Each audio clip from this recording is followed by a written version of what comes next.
bum, bum, bum, bum, bum, bum, bum, bum, bum, bum, bum, bum, bum, bum, bum, zero. Yo, hello, hello. How are we doing today? Another chill day. No thanks. Get out of here, CC Cleaner. We're gonna be doing some sketching today. We're gonna try to get something kind of laid out for two sketches I plan on doing. One of Nanami and the other one of Nobara. Both of which are from Jutsu Kaisen. Um, uh, Nobara is what's his name's friend. She also does. Her main thing is hammer and nails. And then Nanami has the ability to see weaknesses, and he has a fabric covered what looks to be a cleaver. It looks like a cleaver. And he's just a real cool character. He's a real cool character. He got cool glasses. Bro got cool glasses, and I'm thinking about. I have a cool or a possible idea that if I can pull it off, I'm going to try to. But that's what we'll be doing. So I'll be pretty much just doing some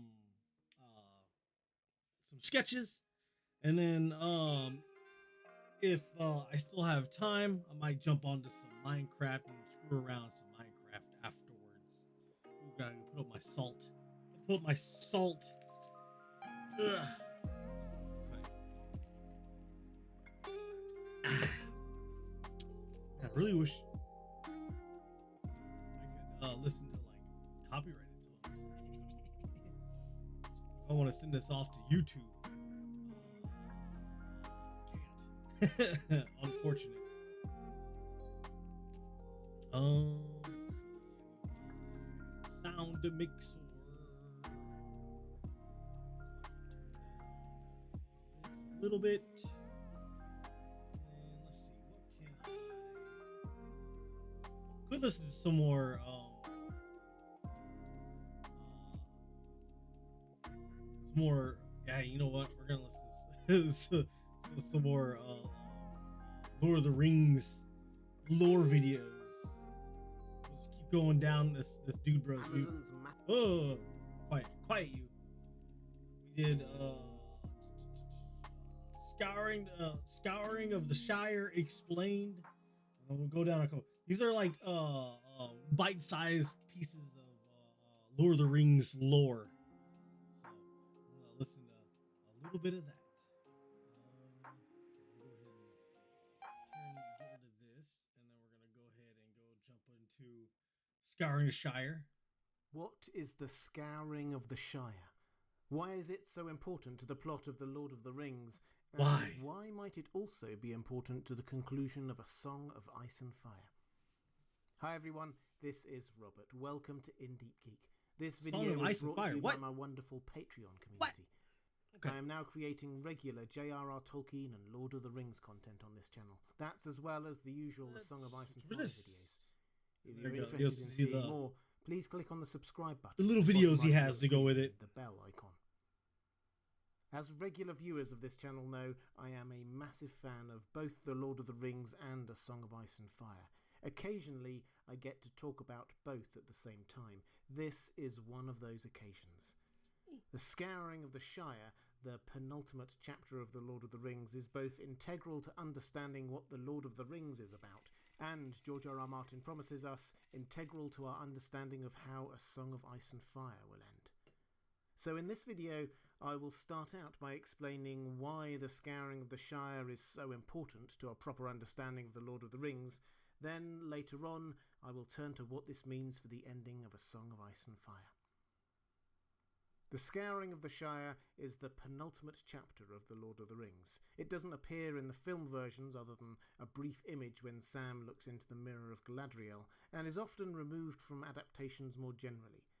This is understandable from a dramatic perspective. Modern audiences are used to stories ending when the big baddie is defeated, but classically stories didn't end until the safe home environment is secured.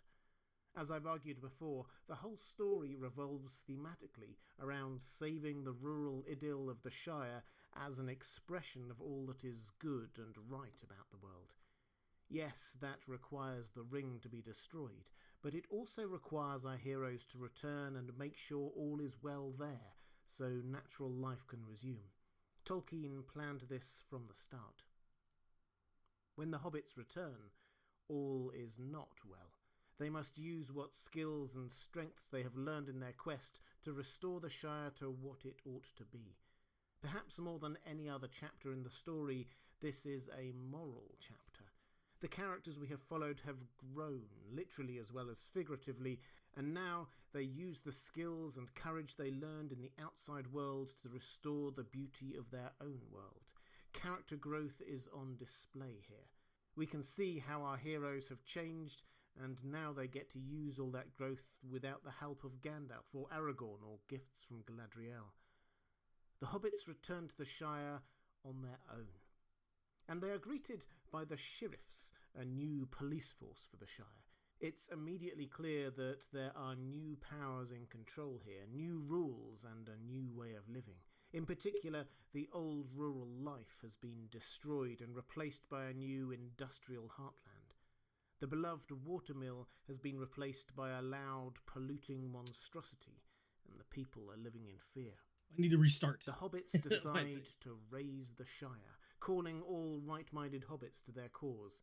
Pippin gathers the large Took clan, and they take on the ruffians in the Battle of Bywater.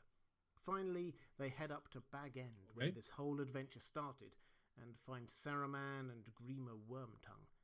Saruman had come here seeking revenge and taking on the name Sharky, doing his best to destroy the Shire and their way of life. Frodo has mercy and lets him go, but Grima kills him, and hobbit archers kill Grima, and the last action of the War of the Ring comes to an end. Yes, this last battle is small. The hobbits have never been powerful, and Saruman has lost all of his power by this point, but its emotional power is huge. Finally, all can be set right. Fatty Bolger, whose heroism we often forget, is greeted like the hero he is. Lobelia Sackville Baggins, the small-time villain of the first chapter or two of this story, gains her redemption, and Sam gets to replant the Shire, making it even more beautiful than it was before. Tolkien wants us to know how important this chapter is, how the Shire needs to be set right for the whole story to work. In the middle of the devastation, Sam, the moral heartbeat of the whole story, says, "This is worse than Mordor. Much worse in a way. It comes home to you, as they say, because it is home. I don't think I've ever and you heard of remember Scouring it the Shire. before it was all ruined." This chapter is important because of where it is and who the protagonists are here. What would be the point of destroying the ring if the Shire wasn't saved? How can our heroes' journey be complete if they cannot return home? How can we truly see the changes in them until they can show them in their own backyard? It echoes countless epic narratives that are not complete until everything is set right, from the Odyssey to Aladdin. The Scouring of the Shire is probably also the most personal part of the story for Tolkien himself. The Shire, Tolkien admits, is a romanticised version of the world he grew up in, late 19th century Warwickshire in England. As he was writing The Lord of the Rings, he saw a newspaper article about the mill and woodland where he had grown up.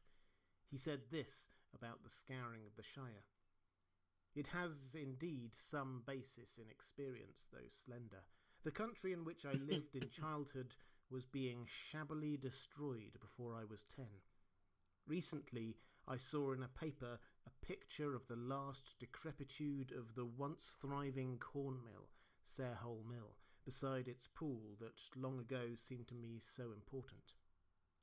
Tolkien saw the industrialization and decrepitude of the rural world he grew up in and didn't like it. The Lord of the Rings is not an analogy or a critique of the modern world, but this is the closest Tolkien comes to transposing his sadness about the loss of innocence, youth and the natural world into his own created world. As a personal aside here, I know Sarehole Mill well, and I'm delighted to let you know that it is now back fully restored as a working mill and museum. The river beside it is still running, and children play in its forecourt. I would highly recommend a visit if you were ever nearby. I suspect Tolkien himself would have smiled at this news. I hope so. Anyway, this chapter, The Scouring of the Shire, is about making things whole again after everything that has happened before. It is about reclaiming home, not just gaining the plaudits of faraway peoples. It's about setting things right, not just back to how they were before, perhaps, but as good as they can be, given all that has happened. And that is why it is so important to an understanding of the Lord of the Rings. It is not just a story of great people doing great deeds, but a story of ordinary folk doing extraordinary things, so that ordinary life can continue in all its magnificence. I said at the start of this video that an understanding of this chapter of The Lord of the Rings is also important for gaining an understanding of the ending of A Song of Ice and Fire. We often repeat back the mantra that the ending of A Song of Ice and Fire will be bittersweet. George R.R. Martin did say that, but this is the full Bittersweet. I've said before that the tone of the ending that I'm going for is bittersweet. I mean, it's no secret that Tolkien has been a huge influence on me, and I love the way he ended Lord of the Rings. It ends with victory, but it's a bittersweet victory. Frodo is never whole again, and he goes away to the Undying Lands and the other people live their lives. And the Scouring of the Shire, brilliant piece of work, which I didn't understand when I was 13 years old. Why is this here? The story's over. But every time I read it, I understand the brilliance of that segment more and more. All I can say is that that's the kind of tone I will be aiming for. Whether I achieve it or not, that will be up to people like you and my readers to judge. So, when George R.R. Martin talks about a bittersweet ending, he means like the ending of The Lord of the Rings, particularly the Scouring of the Shire. This full quote has confused some people, partly because the Scouring of the Shire wasn't in the films, so many people don't get its importance, and partly because people tend to think The Lord of the Rings as having a happy end, not a bittersweet one. And on the face of it, it is very happy. Most of the good guys survive, and most of the bad guys are defeated. The great quest is completed, and everyone returns home to great acclaim. How can this be like A Song of Ice and Fire, where experience tells us not all of the good guys will survive? And so many terrible things have already happened that an ending anything like The Lord of the Rings seems unlikely. Well, George R.R. Martin has given us two specific examples in that quote we just heard of how the endings will be the same. The first is the example he gives of Frodo, who, he says, is never whole again. He's right, of course. Frodo is never the same after the completion of the quest. Frodo is the one who, as ring-bearer, literally carried the burden of saving the world around his neck for the entire story. It, figuratively as well as literally, hung heavy on him. He was physically broken. Gollum bit off his finger at the end, and he was mentally and emotionally broken too. He was never again the same hobbit he was before. He used to be joyful and happy and optimistic, but everything that had happened meant that he couldn't enjoy the fruits of the victory he had won. He was never whole again. George R.R. Martin is definitely using this concept in A Song of Ice and Fire. Many of those who win the victory, saving the world from the twin threats of ice and fire, oh God, I forgot that his finger was gone. By it. The fandom has picked up on a phrase that Tyrion uses to Robb and Bran, saying that he has a tender spot in my heart for cripples and bastards and broken things. Bran is a cripple, Jon a bastard. Tyrion himself claims bastardy in saying that all dwarves are bastards in their father's eyes.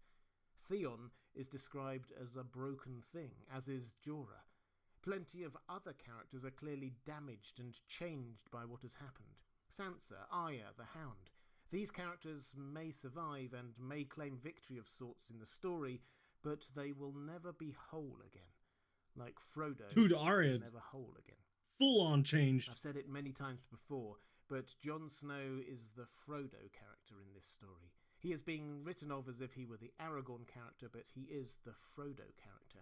His is the burden of leading the quest to save the world, but he will be broken by this. I'm sure the ending of the books won't be exactly the same as on the show, but Jon leaving the Seven Kingdoms at the end of it all, having been scarred and broken by it all, is very reminiscent of Frodo leaving Middle-earth at the end of that story. To bring it back to Tolkien, Sam Gamgee summarises this idea of a bittersweet victory in his speech at the end of The Two Towers. He says, "It's like in the great stories, Mr. Frodo, the ones that really mattered. Full of darkness and danger they were, and sometimes you didn't want to know the end, because how could the end be happy? How could the world go back to the way it was when so much bad had happened?" For Tolkien purists, yes, that's the version of Sam's speech from the film rather than the book, but I think it summarises it brilliantly.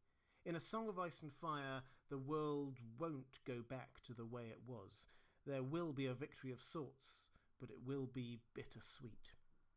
The second example George R.R. Martin gives from The Lord of the Rings to explain what he means by a bittersweet ending is the scouring of the Shire. He calls it brilliant. Tolkien scholars and literary students tend to agree with this opinion, as do I, whereas casual readers tend to disagree with this view, finding it hard to understand what role it has in the story. We talked about that in the first part of this video, about how this shows the hobbits, broken, changed, but stronger and more capable for it, returning home to set things right again, or as right as they can be. An old villain, Saruman, is there and must be defeated by the broken heroes before the symbolically important work replanting the Shire and so on can begin. We don't get a 20 years later style flash forward, but we see the shape of how the world will start to repair itself. So what does this mean for A Song of Ice and Fire? First, I think it means that the story will not end in the Hollywood moment when the others are defeated or the twin threats of ice and fire are turned back. There will be another few chapters after that where things are set right in the aftermath. This will be done. That's a really bad looking hand, though. Whatever. And broken things, the survivors who are never going to be. I want to go with the slash forward. I want to have his other hand face down a villain or two who are now established in home and have to be rooted. Though he never really does that. Usually, I think it's a fair bet that one the or the other will be Euron and Cersei, establishing themselves in King's Landing. The Game of Thrones TV show was obviously, in my view, rushed, and a lot of the iteration of events around King's Landing will have had to be changed by the omission of Fagon, young Griff, or King Aegon VI if you prefer. There looks to be a good chance that he will take King's Landing first in the Winds of Winter, then Daenerys will take him on before she has to face the threat of the others, and then finally Euron and Cersei may well take advantage of the chaos to reclaim the throne, leading to the scouring of King's Landing, so to speak. What we saw at the end of Season 8 of the show is, in my view, a contraction of all of this action. 2 books worth into 2 or 3 episodes. It's a bad idea. The sequencing of the confrontation with the others happening first and then sorting out King's Landing afterwards will probably still happen.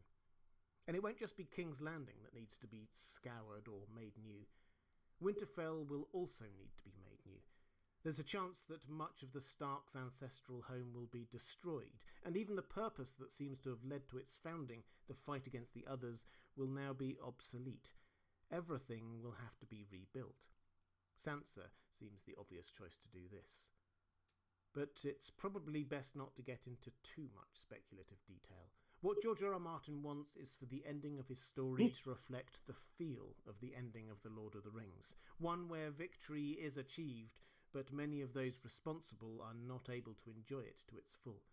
They are changed. They are never whole again. They are the cripples, bastards, and broken things.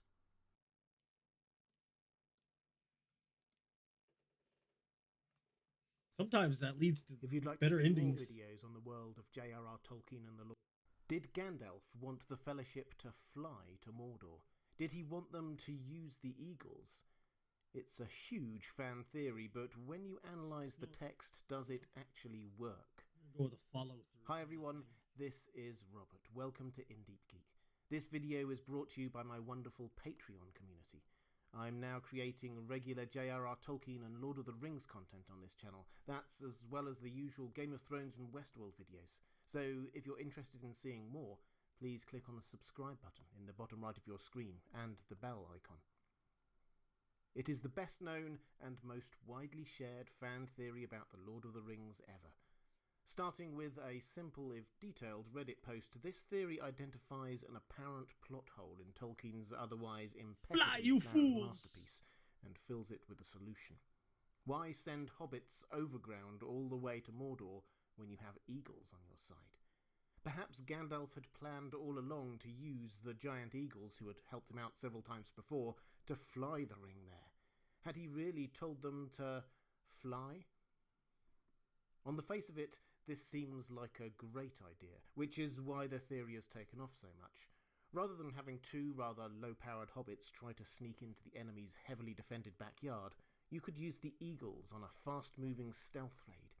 They rescued Gandalf from Isengard, and in The Hobbit, they rescued all of Gandalf's party en route to the Lonely Mountain, so we know they're friendly with Gandalf. They could swoop in and just drop the ring into the cracks of doom, or drop a crack team of commandos just outside the door and let them do it. Why not? Well, yes, from what we see in the movies and a basic understanding of the plot, that does seem to make sense, but let's see what the books actually say. Let's start by analysing the idea that this was Gandalf's plan all along. There appear to be two main bits of evidence used to support this. First, there's the idea that he was trying to steer the Fellowship towards the Eagle's Eyrie. We aren't told exactly where the Eyrie is, but it's somewhere on the eastern side of the Misty Mountains and close by the High Pass. Gandalf's original thought on how to take the Fellowship over the Misty Mountains was the High Pass near the Eyrie, so there's that. The second bit of evidence often used is Gandalf's last words to the Fellowship. "Fly, you fools," he says, before the Balrog pulls him down into the depths of the earth. Okay, so let's start with this idea that Gandalf wanted to take the Fellowship close by the Eyrie. This is not backed up by the text at all, I'm afraid.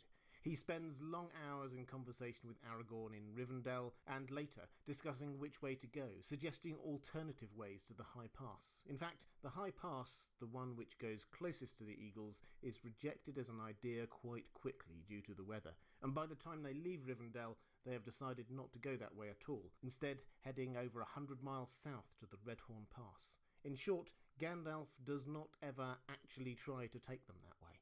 Instead, they turn away from that route very quickly and head away from it. When they get to the Redhorn Pass and can't cross, Gandalf even admits that he had always suspected they may have to head through Moria.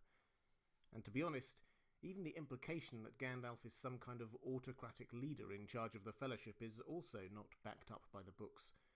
The film cut down the Council of Elrond a lot. It's understandable. In the books, it is a great section, but often interrupted by songs and feasts and breaks for a couple of months while they are waiting for news from abroad. But while they are in Rivendell and the ring quest is agreed upon, Elrond is clearly in charge, not Gandalf. Only Frodo, as ring-bearer, is given any actual commission or role in the Fellowship. Everyone else, including Gandalf, is just charged to travel along and help or not help as they will. Although Gandalf is clearly respected by the rest of the Fellowship, he doesn't tell them where to go, and the only way he does seem to push for, through Moria, is a long way from the Eagles. If his plan was to use the Eagles, he kept very quiet about it, didn't tell anyone in the Fellowship about it, and deliberately tried to hide it by taking them a different route. To put it mildly, this doesn't sound like Gandalf. He simply is not a manipulative, lying kind of person. In fact, he is often blunt and truthful to a fault. Theoden says that he is ever a herald of woe, and it's noticeable that the moment he is sure what the One Ring is, he tells Frodo and Sam without sugarcoating it at all. He doesn't hide the truth from them, or anyone. If using the eagles was Gandalf's plan, why didn't he tell anyone or suggest it to Elrond? Of course he would have said something, but no. There is no evidence that this was Gandalf's plan, and no evidence that he actually ever tried to take the Fellowship anywhere near the eagles. The second argument that Gandalf wanted the Fellowship to use the eagles, and the most widely cited, is that his last words to them are, "Fly, you fools." Did he literally mean for them to fly? I have to admit to loving this as an idea, but unfortunately it really doesn't stack up.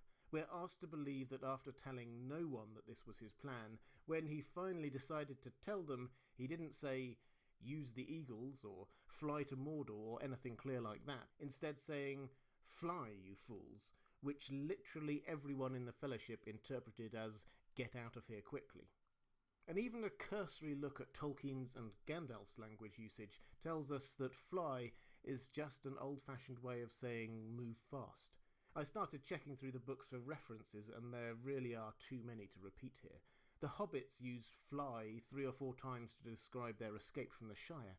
Glorfindel tells the hobbits to fly because the Nazgul are approaching. Gandalf himself uses it to tell a wolf to be off. And to top it all, just in this section we're looking at now, Gandalf is described as flying down some steps, Aragorn and Boromir are described as flying across some open ground, Gandalf tells the Fellowship to fly over the bridge of Khazad-dûm, and so on. This isn't some coded message, it's just Tolkien's and Gandalf's favourite way of saying, move quickly. It was quite common phraseology back when the book was written, but it just sounds a bit odd to our ears today.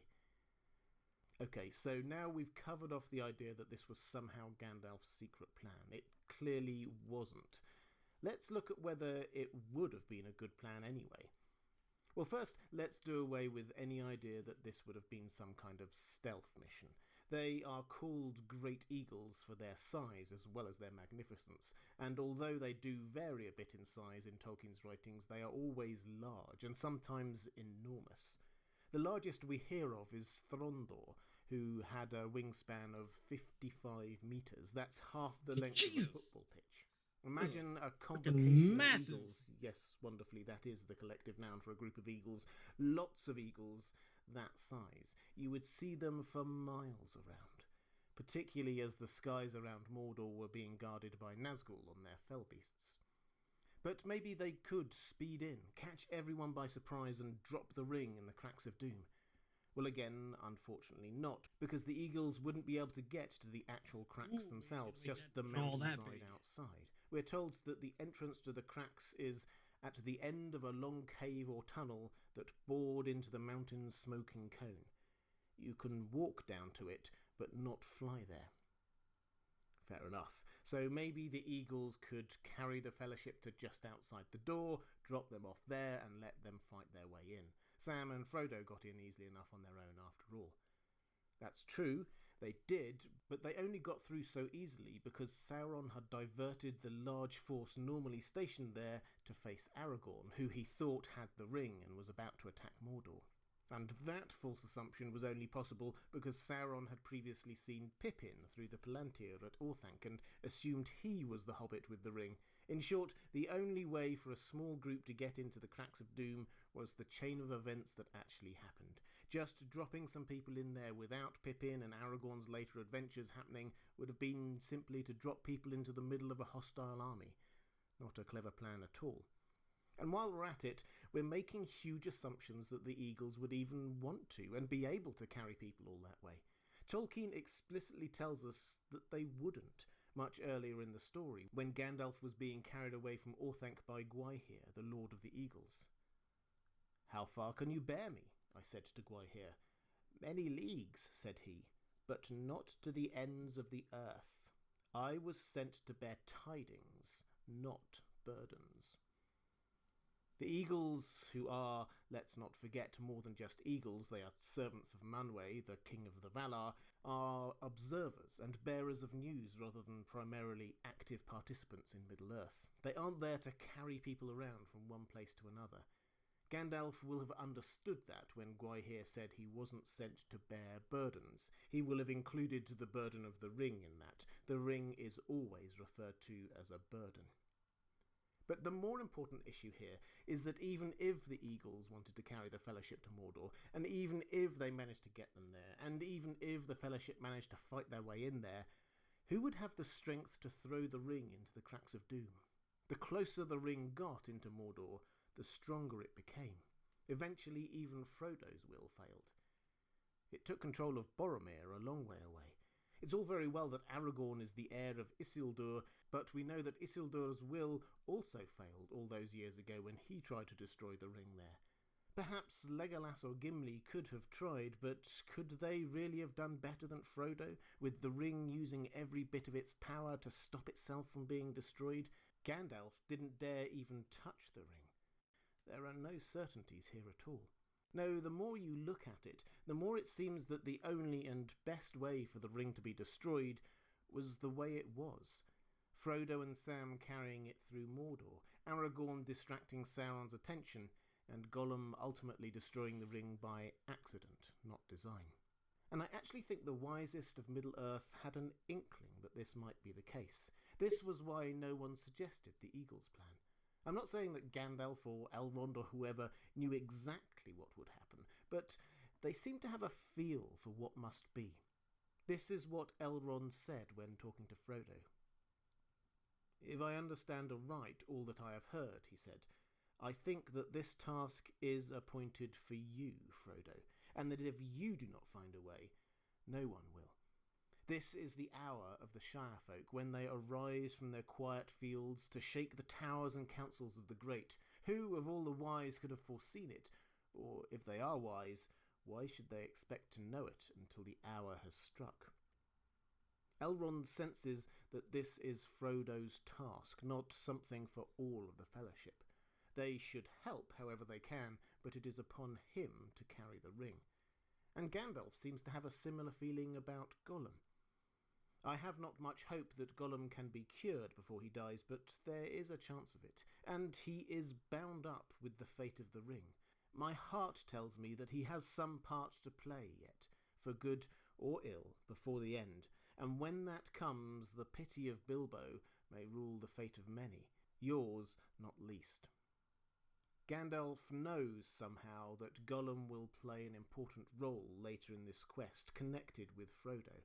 And Galadriel seems to sense that even if the Fellowship, as was the case when they were in Lothlorien, did not know which path they would take, it was already fated for them, and hints that the Fellowship may break and they may tread different paths.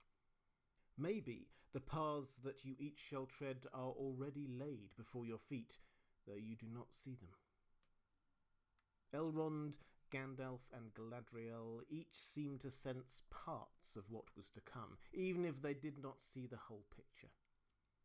So let's summarise this. It was never Gandalf's plan to use the Eagles to get to Mordor. He never tried to take the Fellowship anywhere near the Eagles. The Eagles wouldn't want to do it anyway, and even if they had, the plan would probably fail anyway. The only way to destroy the ring was pretty much if events panned out exactly as they did.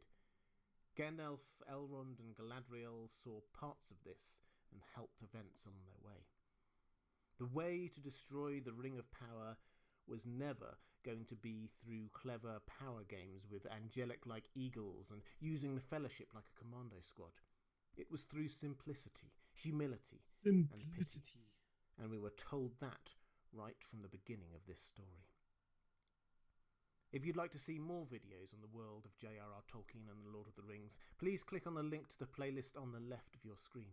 Or if you'd like to support this channel or get access to some content I produce just for my patrons, please click on the link to my Patreon page on the right of your screen. Thanks for watching. That's all for this time, and I'll see you again soon.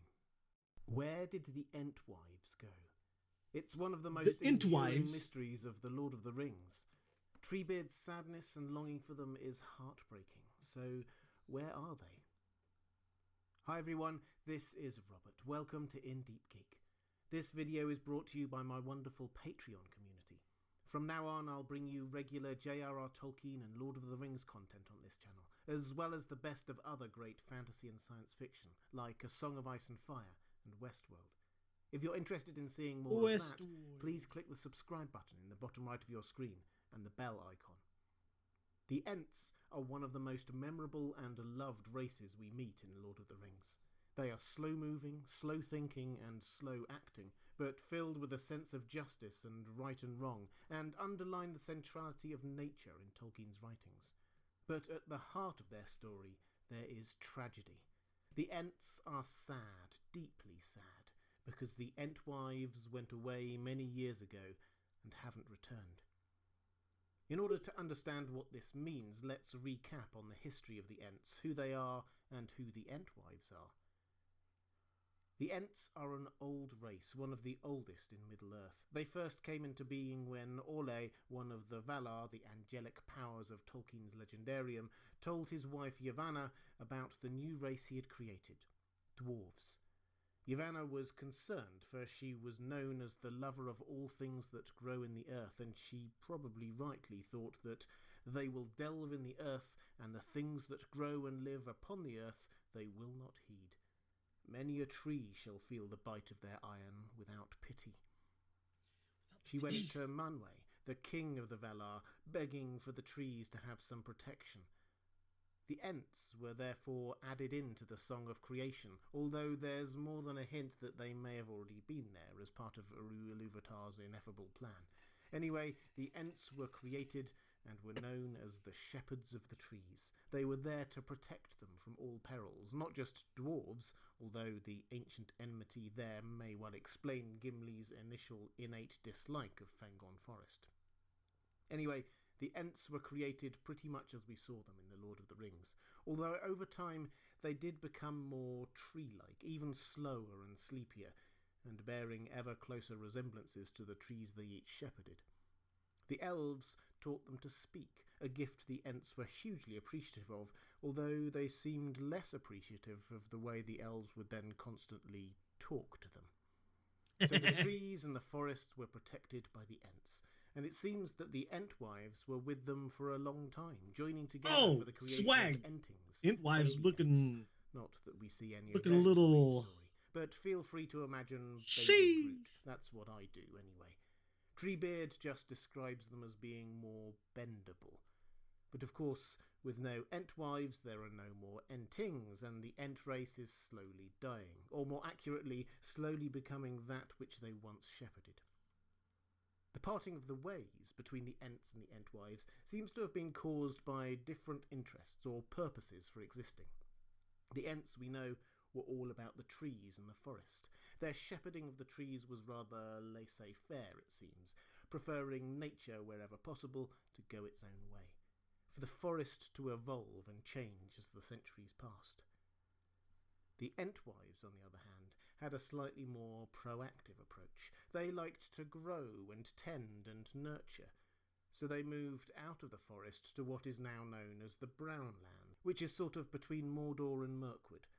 At the time, though, it was a rich and fertile land, and there they taught humans how to garden and farm and cultivate nature. Although this might seem like quite a big move, the Entwives just leaving the Ents for another part of the world entirely, the split seems to have been largely amicable. The Ents travelled to see the Entwives every now and then, and all was still good. The problem came, as it so often does, with Sauron. During the War of the Last Alliance, which took place at the end of the Second Age, the allied army of elves and humans marched towards Mordor. Sauron was fighting a defensive battle and adopted a scorched earth policy to hamper his opponent's advance.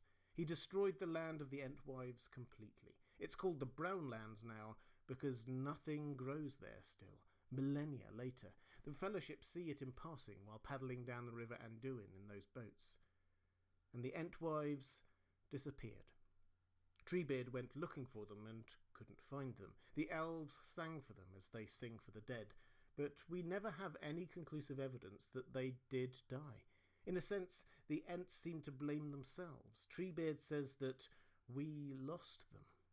In fact, this is Treebeard's own sad account. It goes on for some time, as you'd expect from an Ent, so I've edited it down a bit, but I've tried to keep the spirit of it in my own hasty way. I remember it was long ago, in the time of the war between Sauron and the Men of the Sea. We crossed over Anduin and came to their land, but we found a desert. It was all burned and uprooted, for war had passed over it. But the Entwives were not there. Long we called, and long we searched, but nowhere that we went could we find them. Our sorrow was very great. Yet the wild wood called, and we returned to it. For many years we used to go out every now and again and look for the Entwives, walking far and wide and calling them by their beautiful names. But as time passed we went more seldom and wandered less far. And now the Entwives are only a memory for us, and our beards are long and grey. So what happened to them? Well, perhaps they were simply killed by Sauron's forces. This, to be honest, is the most likely solution. The least satisfying, perhaps, but the most likely. Treebeard doesn't believe this, though. When Pippin asked how the Entwives died, Treebeard seems quite angry with this idea. They didn't die, he said. I never said they died.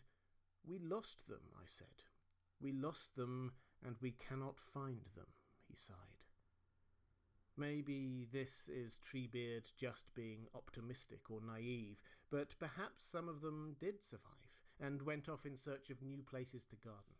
We're told that their garden A little was better destroyed, not with them. the hair. And we hear that the Ents asked the people they met in the Brownlands where the Entwives had gone, and some said that they went south, some west, and some east. The Ents looked, but perhaps not far enough. Perhaps the Entwives are still out there somewhere. So if they did move on somewhere, where might that have been? Well, we don't know definitively, but we do have a few clues.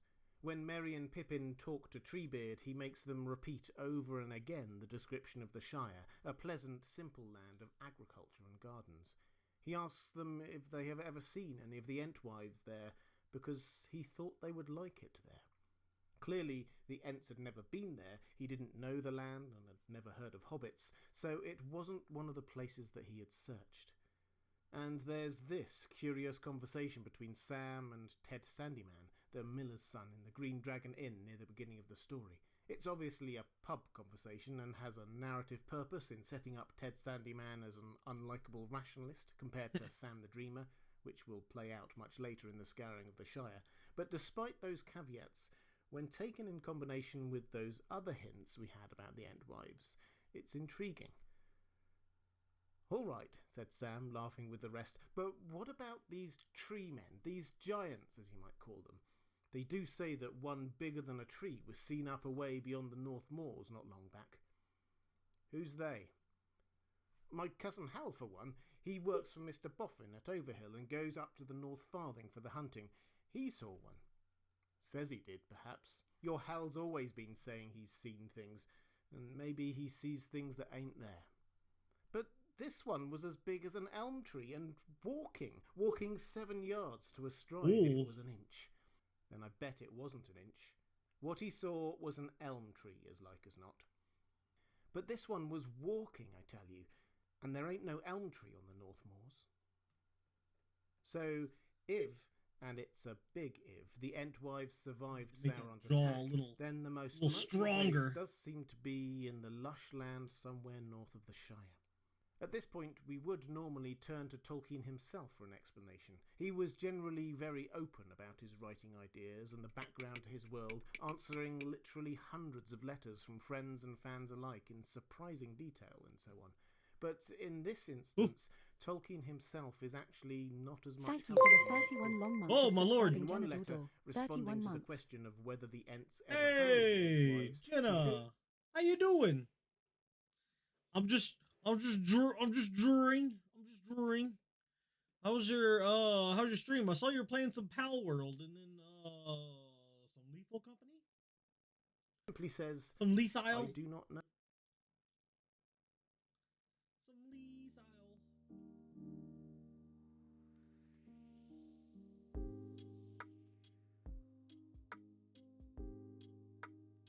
Are you? I'm good. I'm doing my next or doing a quick mock-up of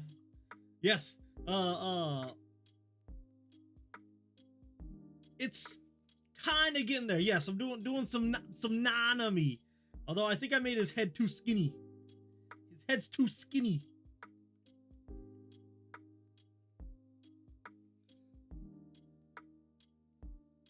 Luckily, I got this fantastic tool to take his draw out a little bit. Yeah, I plan on doing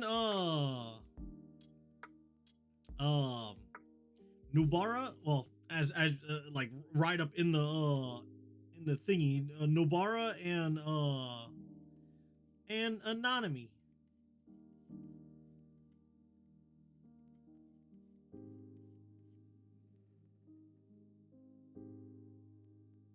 I need to strengthen out that one because I think his jaw is a little wider. Curve that out a little too much.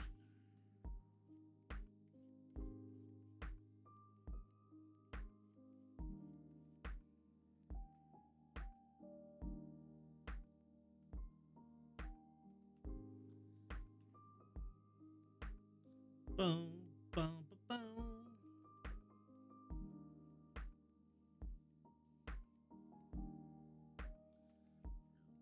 Pull this out a little further.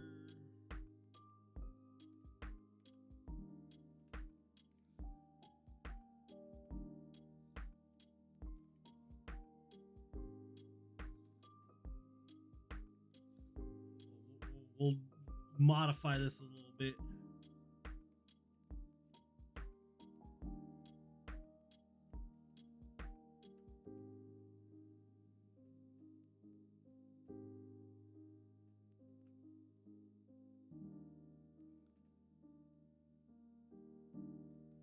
This one might be too far out.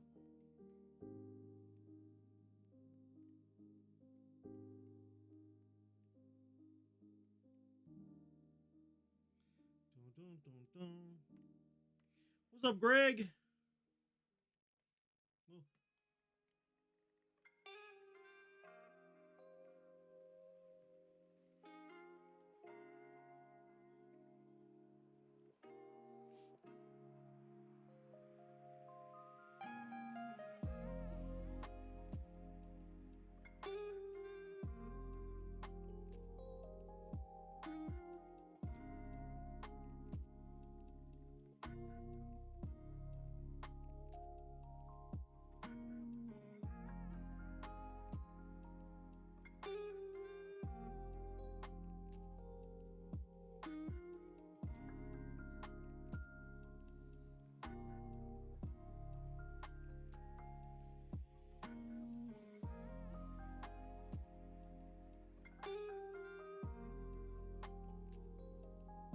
Dun, dun, dun, dun, dun. Hair has always been a big problem for me. Hair do be broken. I think I made this thing too tall. Actually, let's do this. Meow.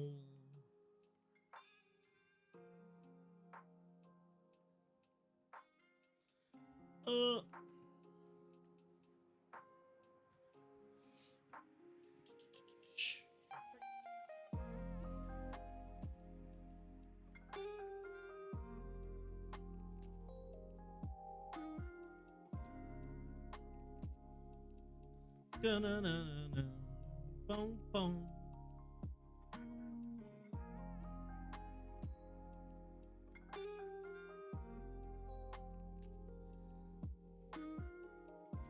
Oh, so Kyo is up to his cheating antics in Minecraft again, huh?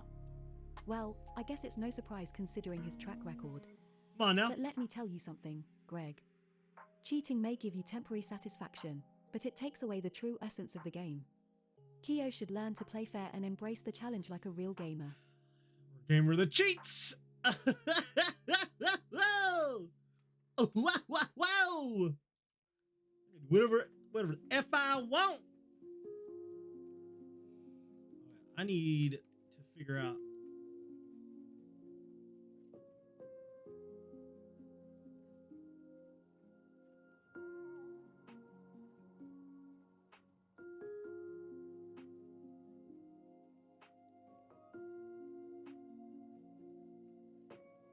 Did she? Did she? I don't know if she actually remembered.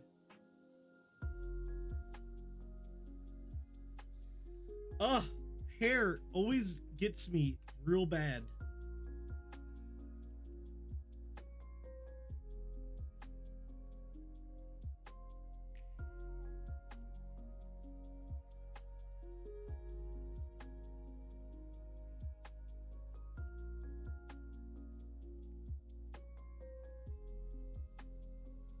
She's gonna do just a quick mock-up of what I think the hair might do. This is not. Oh, so Kyo's been pulling some shady moves in War Thunder, huh? Well, let me just say this to him. Kyo, you may think you're a skilled pilot, but relying on cheats is a clear sign of weakness. I don't cheat in that Real game. War Thunder players know that true skill comes from practice, strategy, and a deep understanding of the game mechanics. So, Kyo, it's time to put away those cheats and prove yourself in a fair.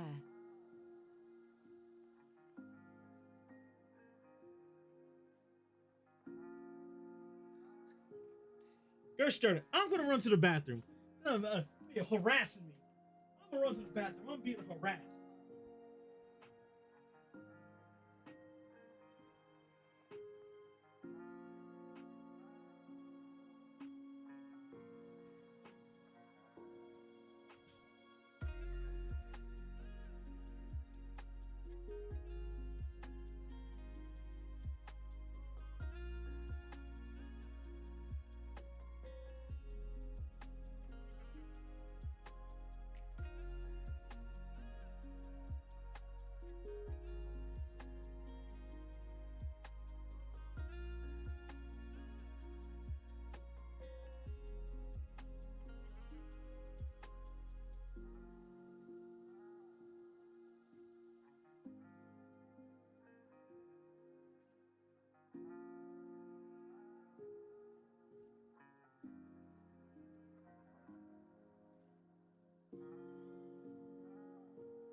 Blah.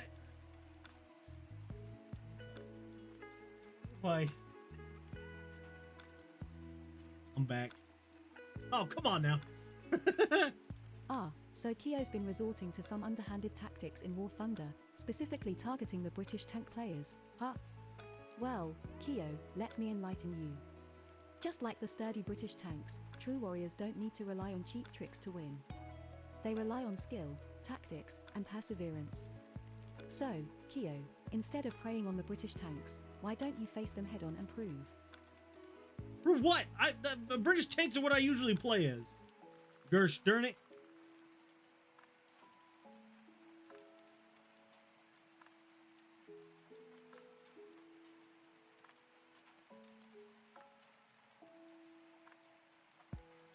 What I usually play as.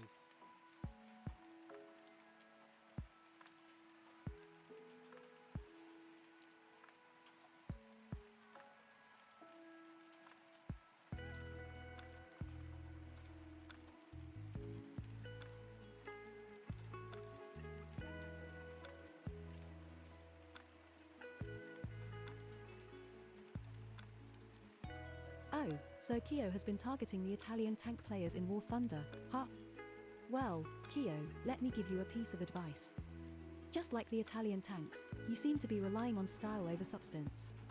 But let me remind you that true strength lies in a combination of both. Instead of resorting to cheap shots, why not embrace the challenge of mastering the Italian tanks and prove your worth? Oh, I've been playing as Italian tanks.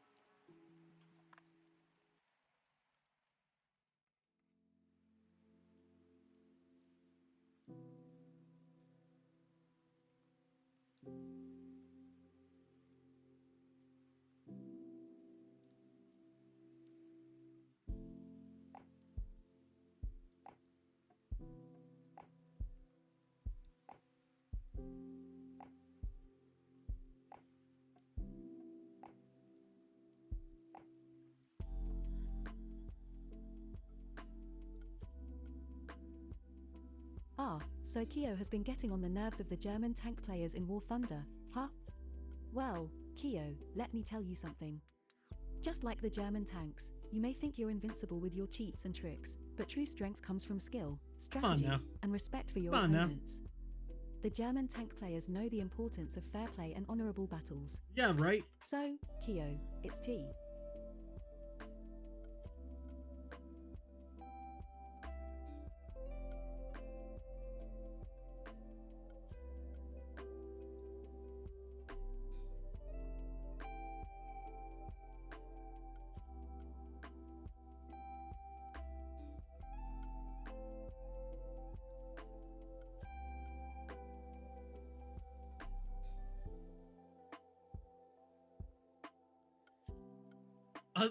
I'm so gonna try. What?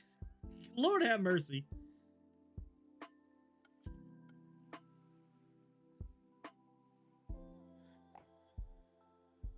Oh, so Kyo has been stirring up trouble with the American tank players in War Thunder, huh?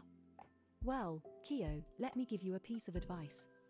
Just like the resilient American tanks, true warriors don't need to resort to cheap tactics to win. They rely on skill, teamwork, and a never-give-up attitude. So, Kyo, instead of targeting the American tanks, why don't you learn from them? Embrace the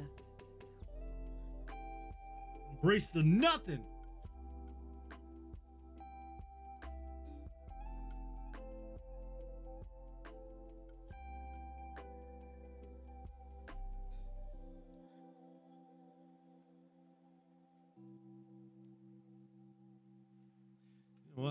You know what I need to do? I think I might need to increase this ever so slightly. So Kyo has been causing a ruckus among the Soviet tank players in War Thunder, huh? Well, Kyo, let me tell you something. Just like the mighty Soviet tanks, true strength comes from resilience, strategy, and unwavering determination. The Soviet tank players understand the importance of fair play and honorable battles. So, Kyo, instead of resorting to cheap tricks, why not face the SOV?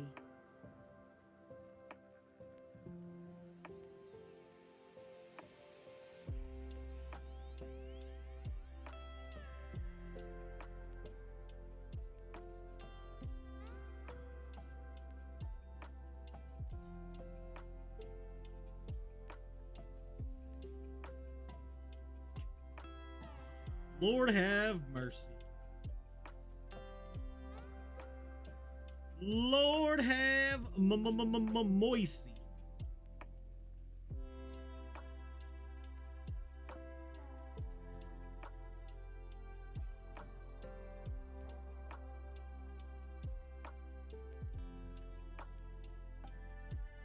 Make muscly Nanami.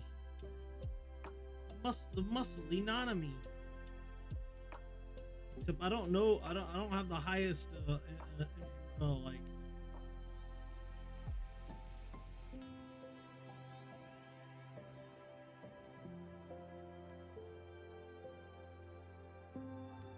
Highest knowledge of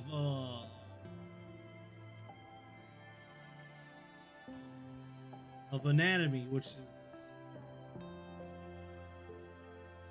probably would really help around this.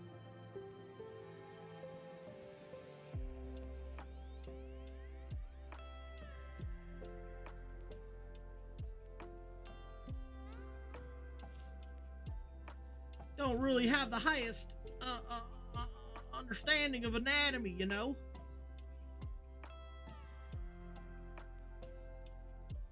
Especially because I don't really draw dudes that often. So making Nanami super buff, trying to get to the hole because that's a bad quote. I can't get to the hole because I'm too thick. I'm trying to get to the hole because I'm too thick. Come on now. Horrendous.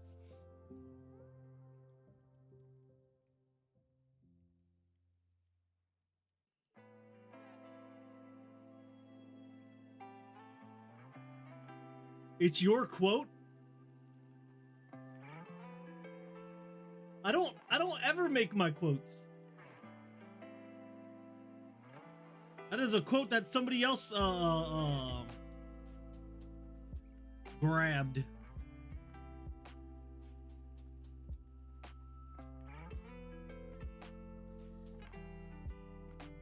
It's your own words.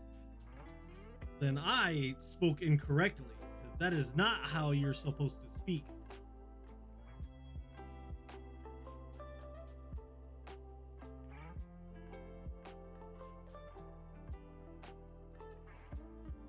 An incorrect sentence.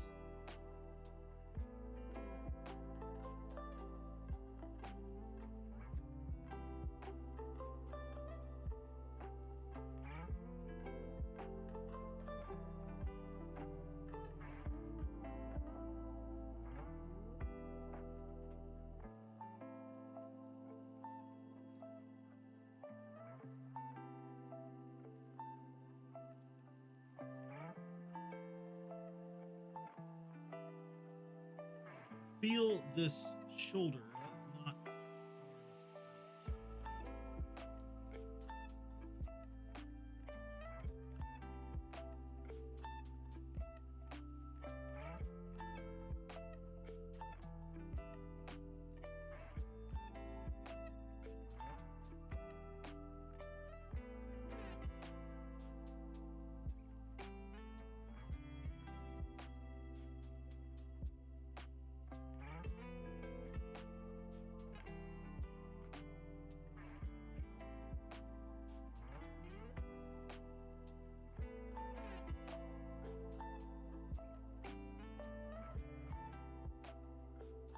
Ba-ba-bum, ba-bum, ba-bum. I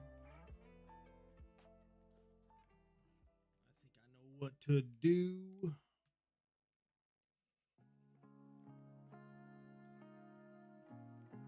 Should be.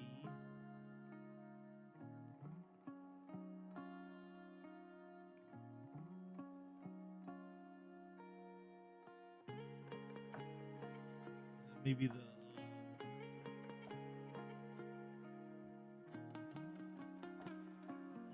should bend back down. Should going, I guess.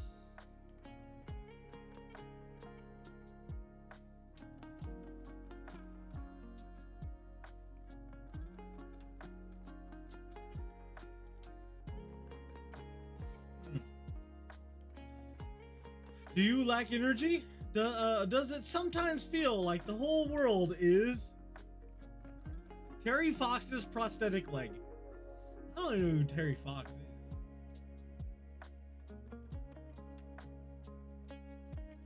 I don't even know who that is.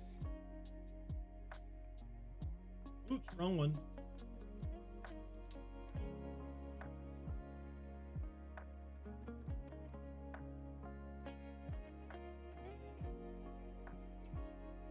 Ugh. Whispering all sexy.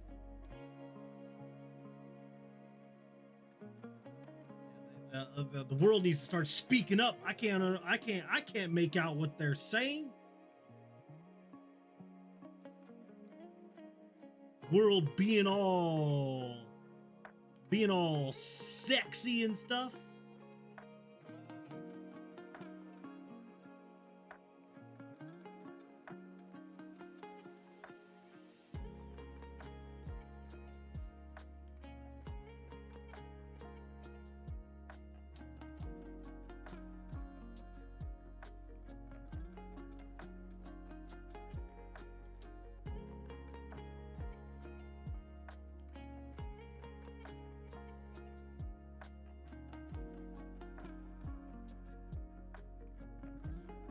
I don't think he would curve his arm. We're gonna make his arm straight arm.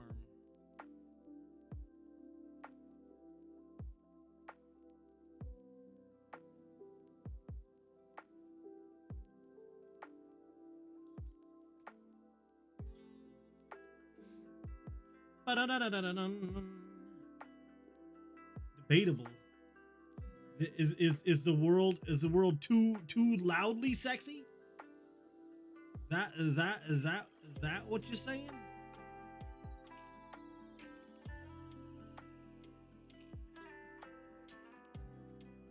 The sexiness of the world is just too loud.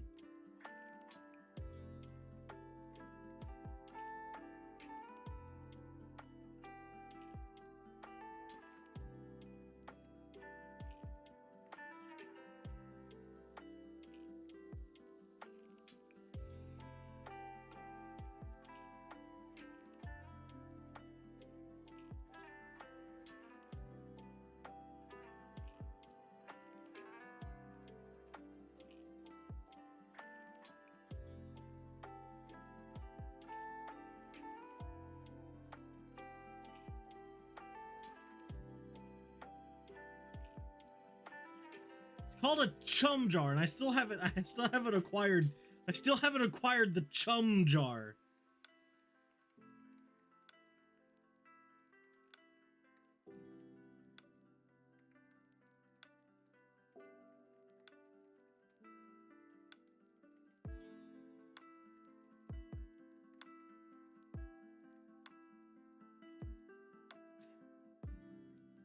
Chum.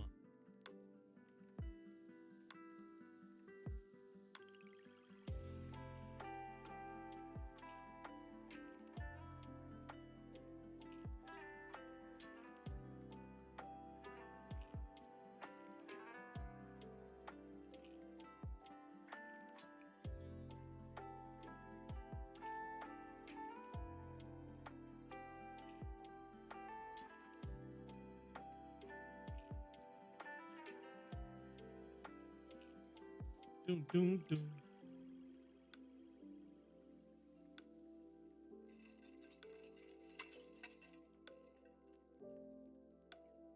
Ah! Ah!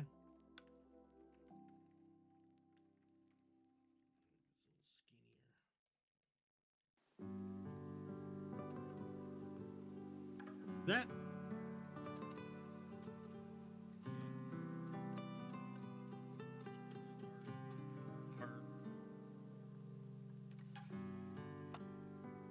Blade.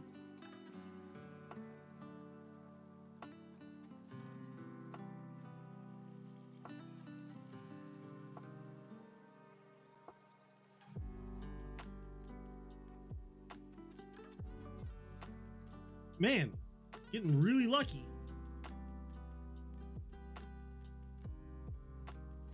Really lucky, man.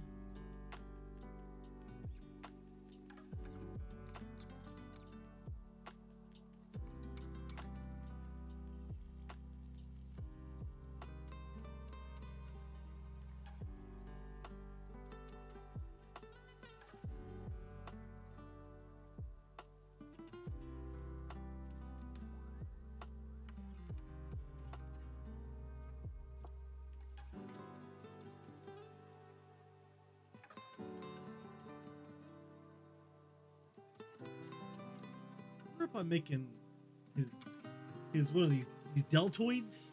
Deltoids, is that what it is? Is that the shoulder boys? Making his shoulder boys too large?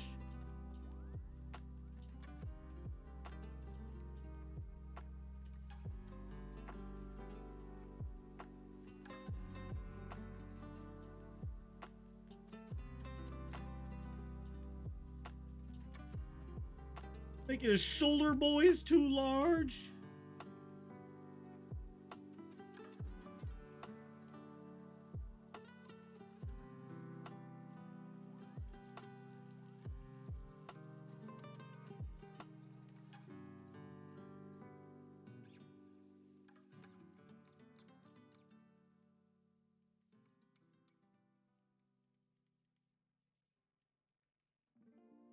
Bum.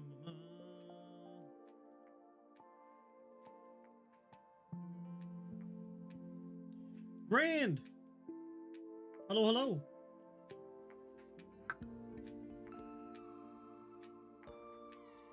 Cha-ching, ka-ching. How you doing? how's the evening been treating you?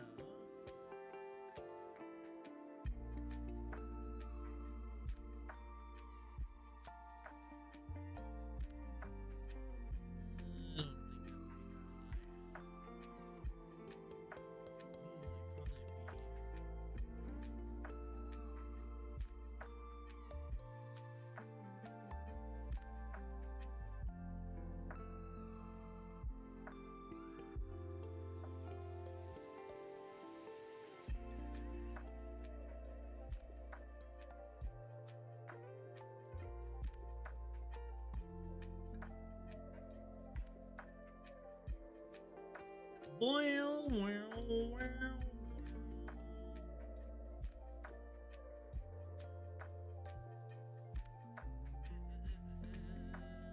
Make it less round. Maybe that's what's going on. Maybe making it less round will fix it up a little bit. It's still fairly round.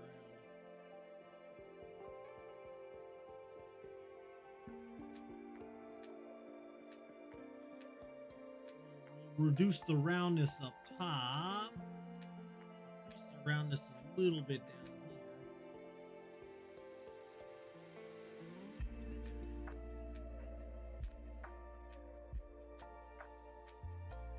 here. Jamumba thought it was wise to use 500 points on song request. Have you done any other type of art like clay modeling and game design? I haven't really done much game design, but I have done some clay modeling. This is a really old and really dusty sculpture I did like way back when. It's really dusty. It was when I was playing World of Warcraft a whole bunch, and Worgens had just came out. This is what my Worgen looked like.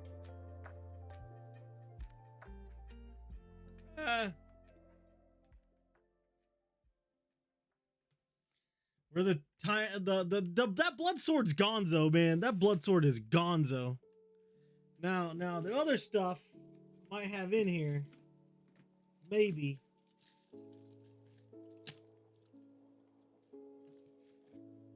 I gotta check and see. I may not have them anymore. I know I have the shield somewhere, but I can't remember exactly where it is. I thought I had it in here.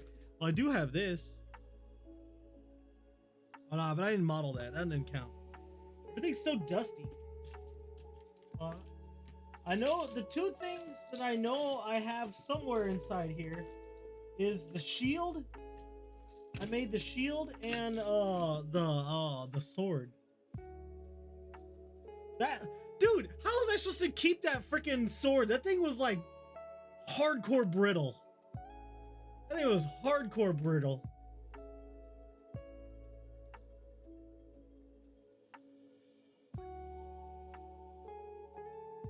Kyo cosplay. I have cosplayed before. I'm just posting some of my random arts in the server, but Discord just never let me send any pictures properly. That's weird. It should. I have done some cosplay as well. I have some really old things, but I cosplayed as a Shigoki. I've cosplayed as the Warden from For Honor. Well, both Shigoki and the Warden for Honor, and also Imperial Guard. What's up, Poop? How you doing? What is this? Can't Stop Stealing. I feel this might be a racist song.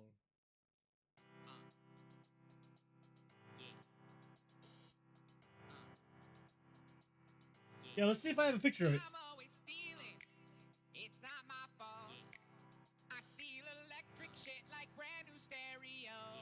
If he says he's a crackhead, I'll allow it.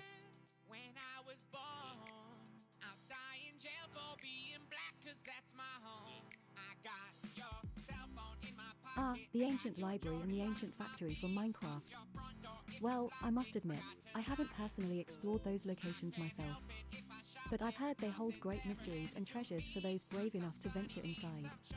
The ancient library is said to be filled with ancient knowledge and rare enchanted Here's books, some of the armor. while the ancient factory is rumored to house advanced machinery.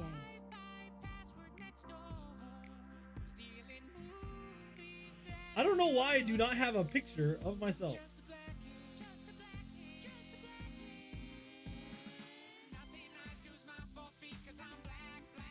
Okay.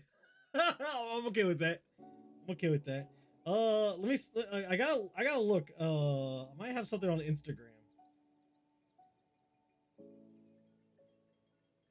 Plodistabist just redeemed the rice hat for 750 points. Rice hat.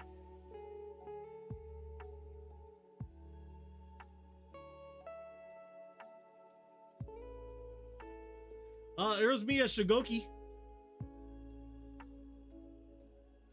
I was the Goki boy. But for some reason I don't have my I don't know why I don't have my warden. I don't have a goddamn picture of my warden. Hold on.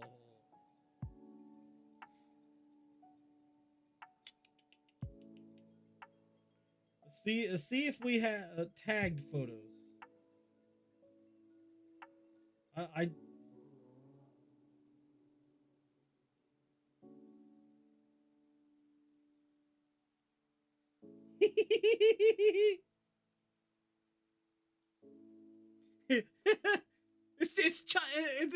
it's fatter me. Go rah! I was a fat Imperial Guard. It's funny.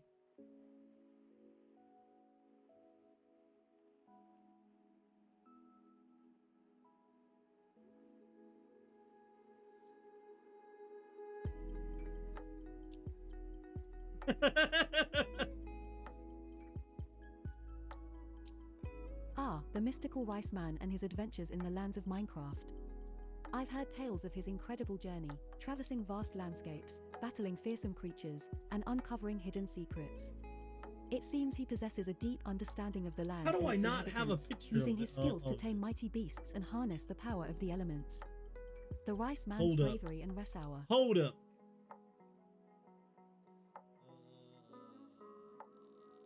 Maybe. No, not that one.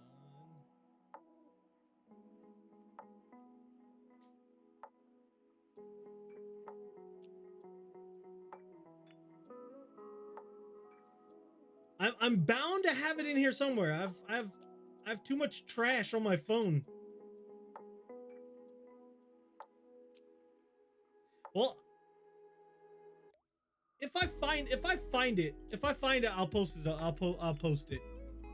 But yeah, I cosplay as a goatee. I'm a goat. See you later. Okay, you have a one, Gian Hawk. Have a good night, man.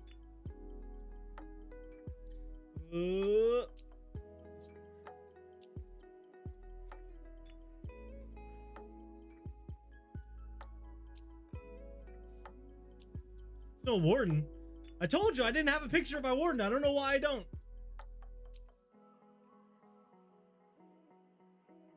Play it out a little bit. There's a new guy coming out with a shield and axe.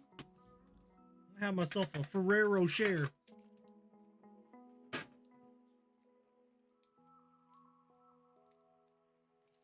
But I still have my helmet. I've worn it a couple. Oh god, it's real big. Here. Instead of the rice hat, I'm gonna wear a really dusty warden helmet. Oh really? Haven't been? Yeah. I saw some executions. Of it. It looked pretty cool. Where's my Ferrero share?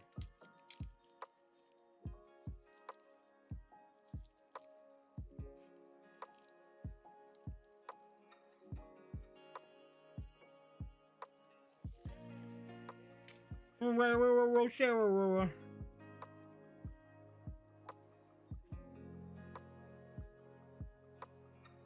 Yeah, because it's not.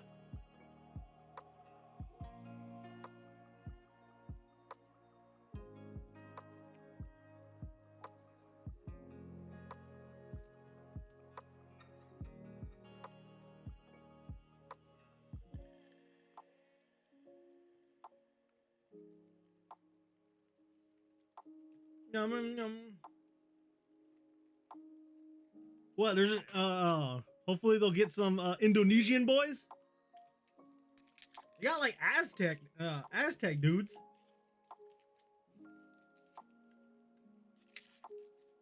I only got a couple more Ferrero shares left.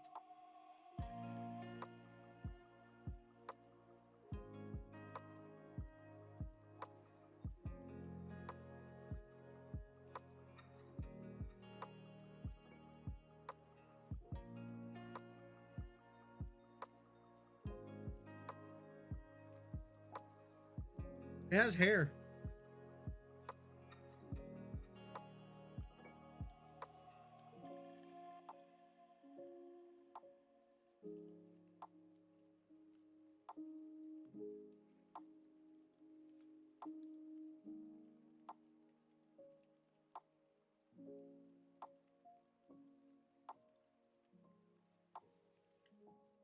Bad boy is made of foam.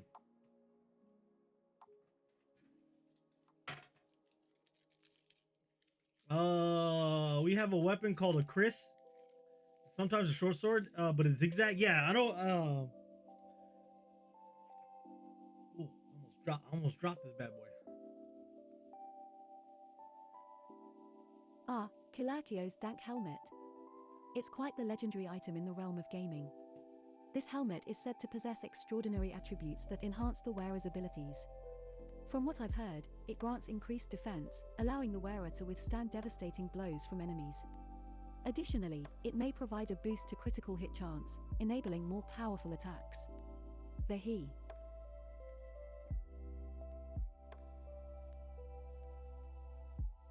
Mm-hmm.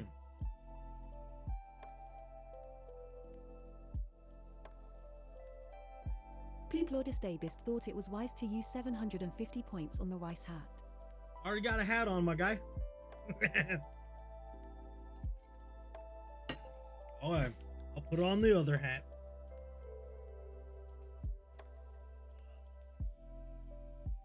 Ugh.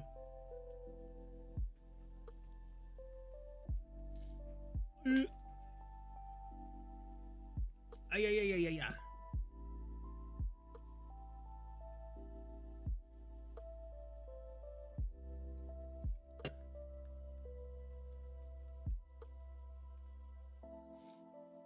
Bum, bum, bum, bum, bum, bum, bum.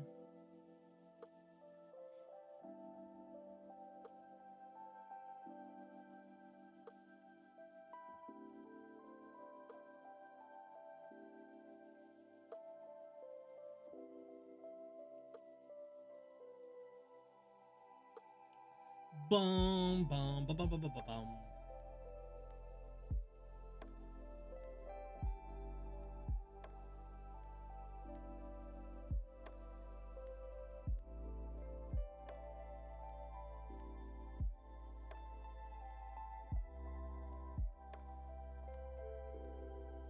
It looks like another one of those Islamic heroes of the northern medieval kind.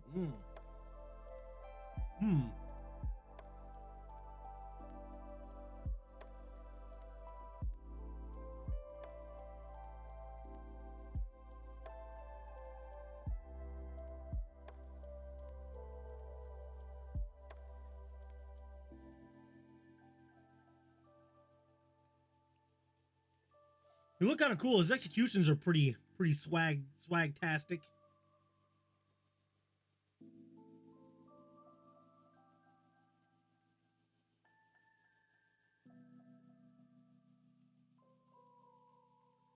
Swag-tastic.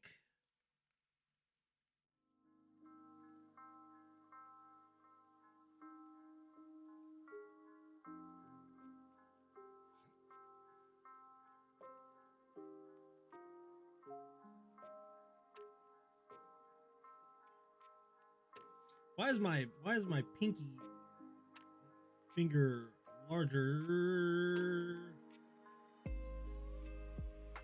than my ring finger?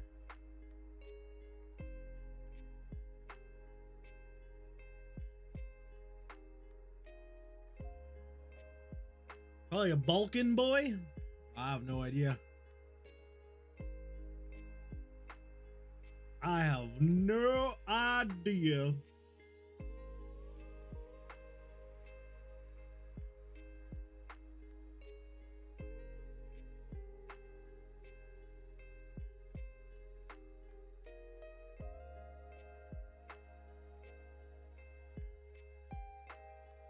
Ooh.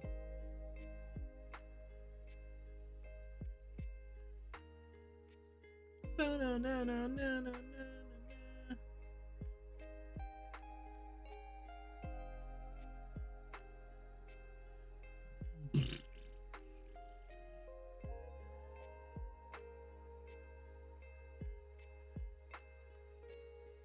Something like that. Although, like, that hand is so not facing the right way. We need knuckies to go up. So this would be slightly changed. Okay, I'm gonna take that. I'm gonna take these knucks. Bring them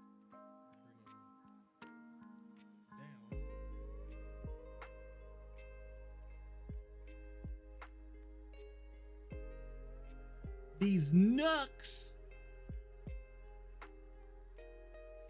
Oh, da, da, da, da, da.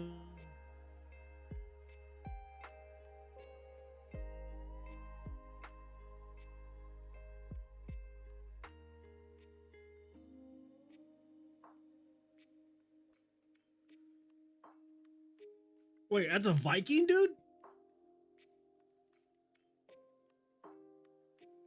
I did not know that was a Viking boy.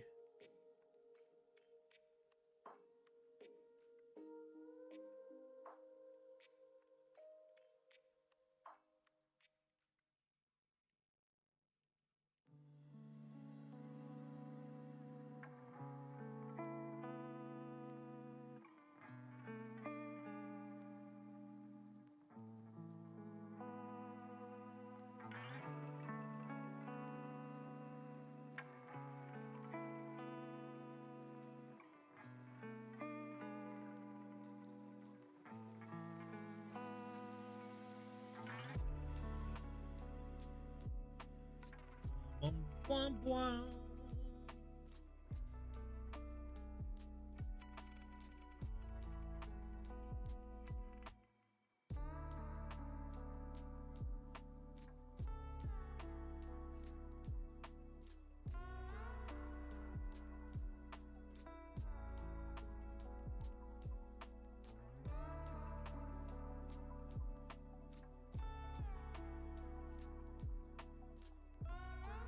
Make thumb afterwards.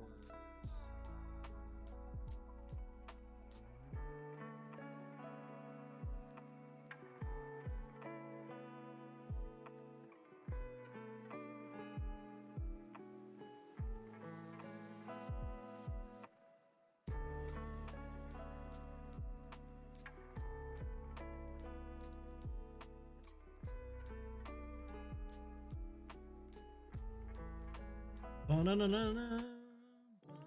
Bum, bum. Da-ba.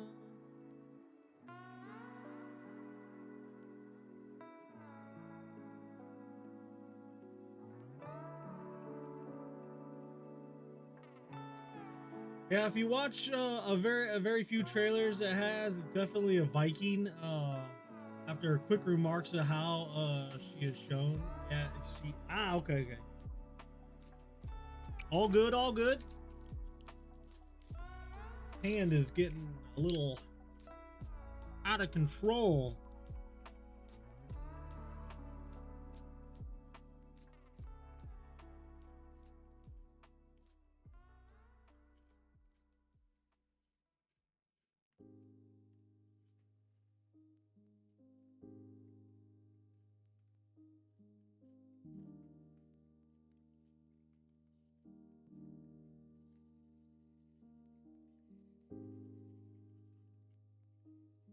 All right, we're restarting. I'm gonna box it up. All right. So, this is our wrist. There's our wrist. That's the thumb. That's the rest of the hand. That's the other part of the hand.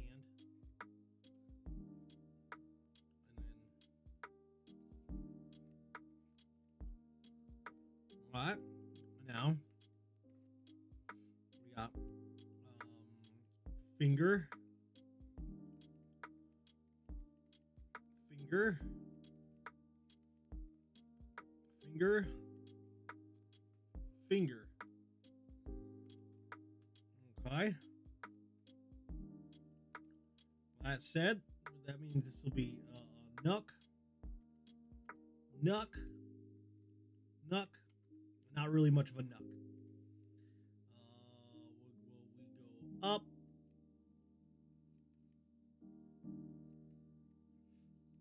In. All right, now I'm doing like kind of an open fist like this instead of like him curling it in a whole bunch. It's just gonna be the open fist, or somewhat of a fist, but a fist.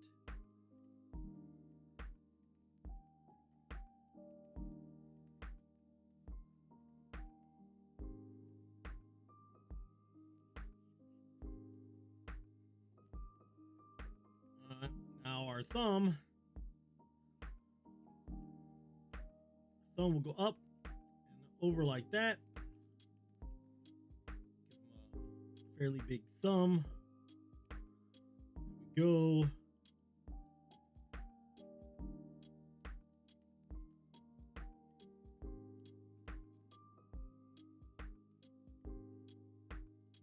Big mitten of a hand, but hey, with the power of this, we can shrink that bad boy to a proper hand size.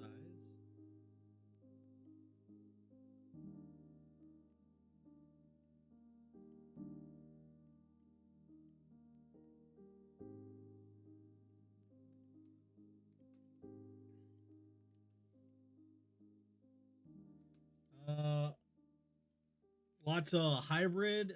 This time the fan base was happy she was exclusively a heavy class. Good deal.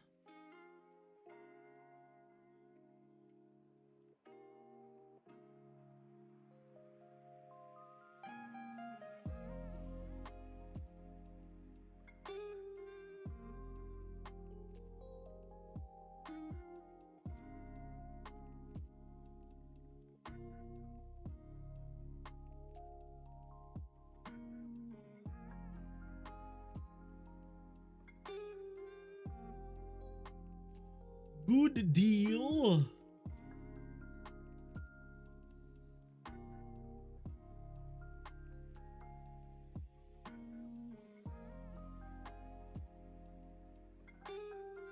Yesterday, I'm doing some German grind. I got super low for a quick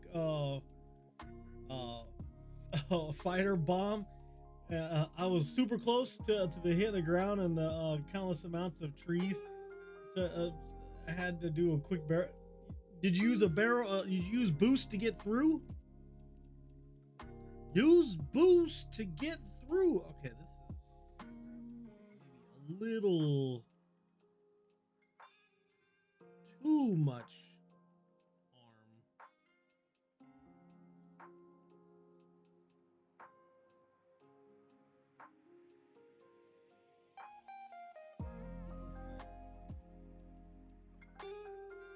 Now that hand is grossly small for the proportion.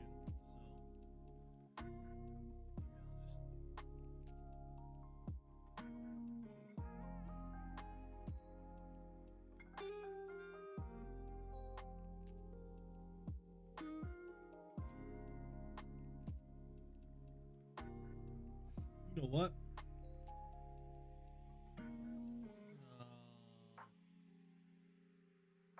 What I did is I ended up drawing too much of the forearm because our forearm is going to be going back. So necessarily see part of the forearm.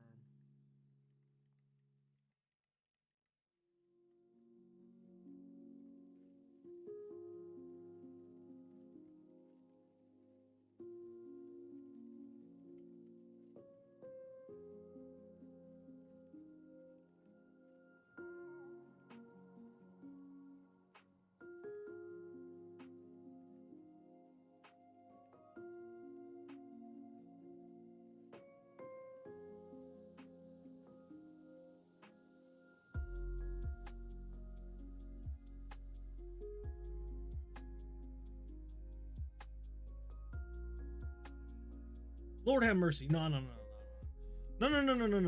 Hand, this doesn't work. This doesn't work. Get rid of it. Get rid of it. Gonzo. No. Bonk. Get out of here.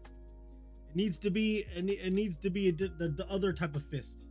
It needs to be in a different type of fist. That the other one does not work well. It needs this type of fist.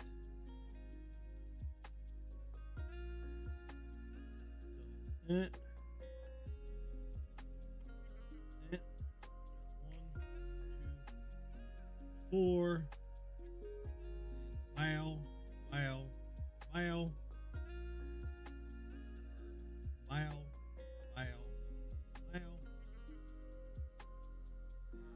Thumb.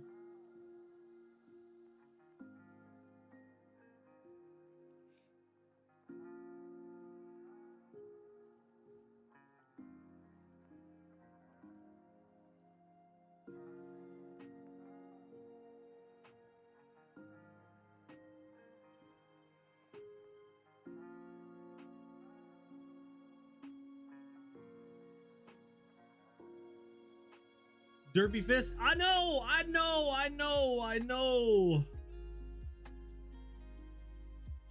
I'm aware.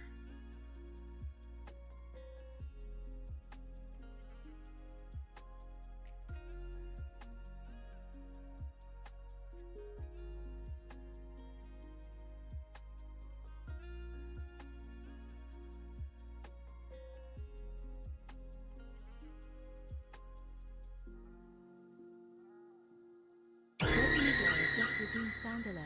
Better scare maybe for 750 points. Thought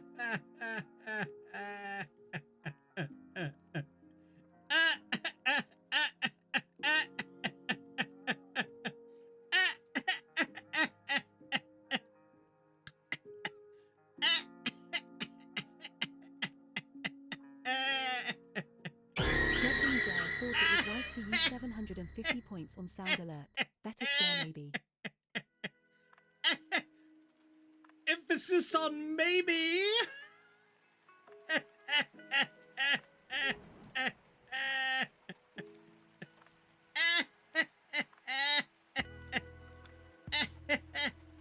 You got debated. You got debated. You got debated. Debated. Debated.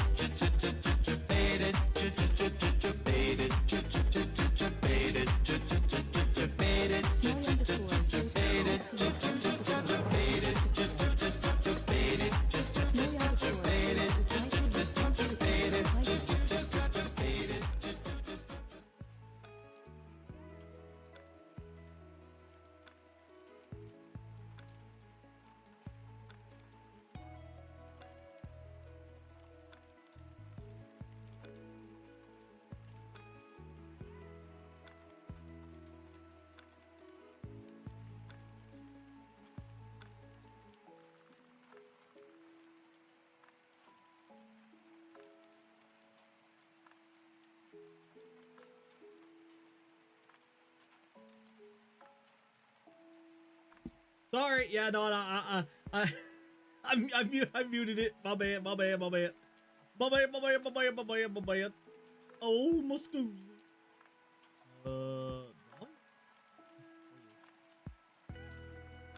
Hee. Yeah, that was my fault. Because Debated so goddamn loud. Debated is so loud. So like, what's up, Snowy? Why does that specific quote keep popping up? Darth Stern it.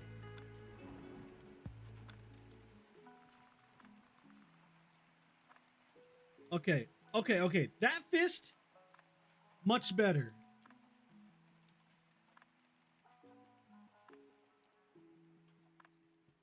That fist, much better. Doing good. Just doing things in Final Fantasy. Hey, yo. I might be playing some Final Fantasy when the next expansion comes out. I played a lot of Final Fantasy 11, and the Mamul Jaw and everybody played a huge role towards late game. So it piqued my interest quite a bit. Ooh, fat fingered all of that stuff.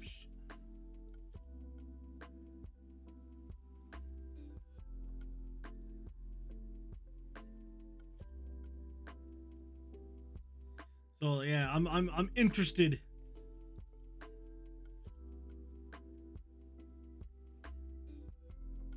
I'm interested in it. Yeah. I am on Crystal, by the way. So if you you can visit Balmug. I believe ours is in Leviathan. One of my friends, we had gotten that like way long ago. Actually, we were on one of the servers that they ended up closing out before we got switched to Leviathan. But I hear you can just like you can just like leave and go wherever you want.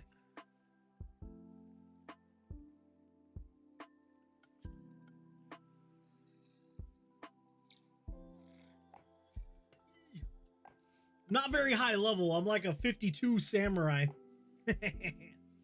Only a 52 samurai. Ooh.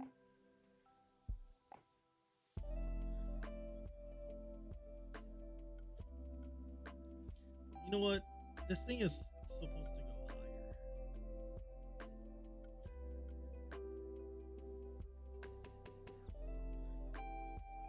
It's gonna have like wrestling traps. Wrestling traps, you know? All good. I have ults that are around there. Main is in current content. Noise. Noise. Noise. Noise.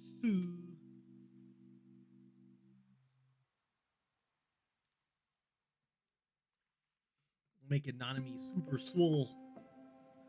Super swole.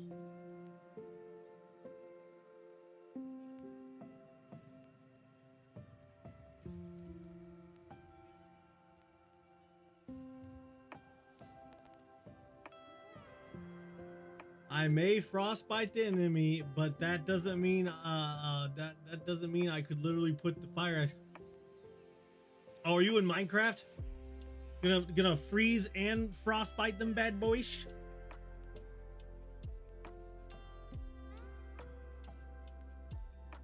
Freezy frostbitey boys.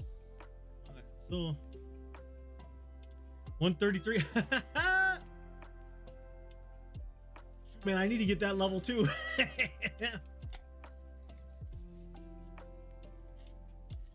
Hey, make another spout.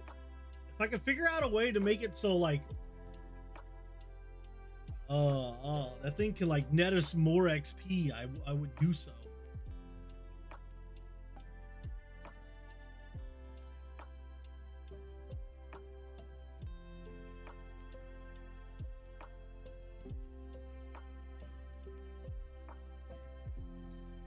Maybe a little too long. I made it straight. I think this thing needs to be kind of hunched. I think that's a significant problem that I have right now, is that I've made him too kind of straight. So what I'm gonna do is I'm gonna do this, merge that down, we have that, and now we're gonna go ahead. We're gonna take his head off. I take off Nanami's head, and then we're gonna move Nanami's head over here. Okay, Nanami's head is over there now. Should be pretty easy to make one. Okay, now with that, we will leave arm right here. We'll take the torso. Take the torso. Bend it down.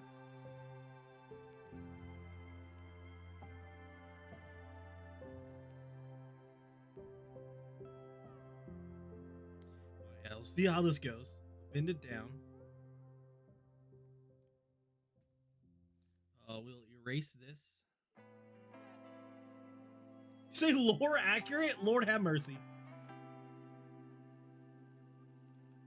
Bring down this. Actually, you know what? I will take that, delete that. I'll remake new one because our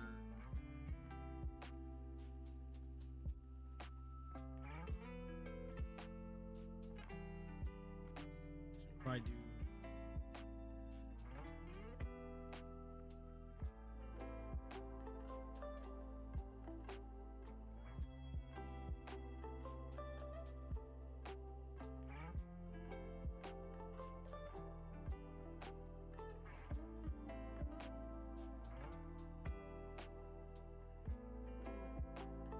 Bring this and take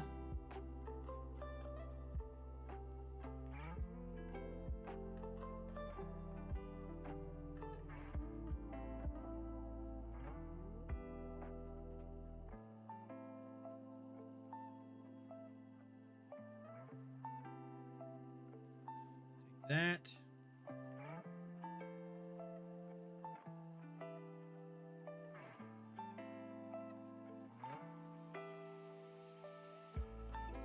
Woo! That looks different. Okay.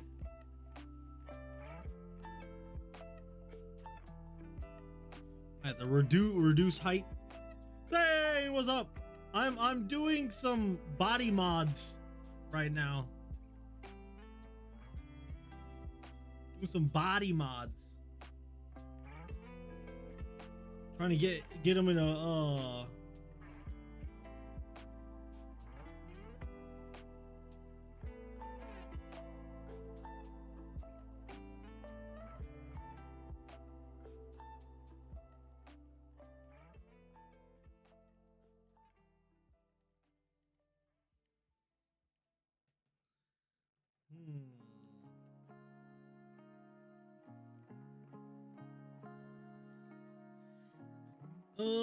would it just be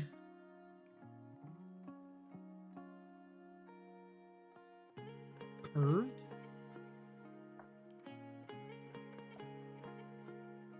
Let's put Nanami's face head back on. Let's reattach his head. Reattach Nanami's head.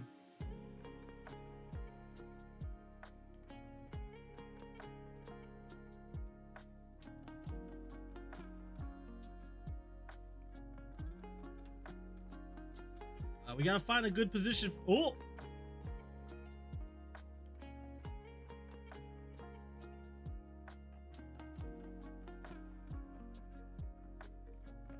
Reattach his head.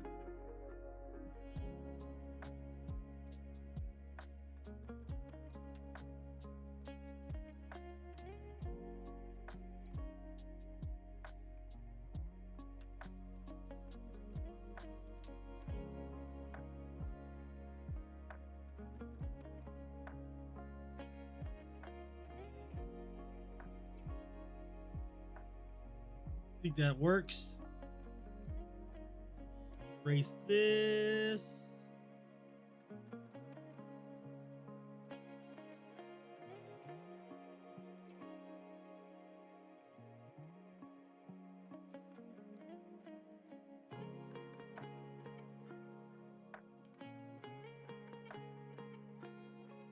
All right, there's some slight anatomy modifications, like Go ahead and get rid of his. We'll redraw his pectorals because they would. I would assume they would look like a slightly different way.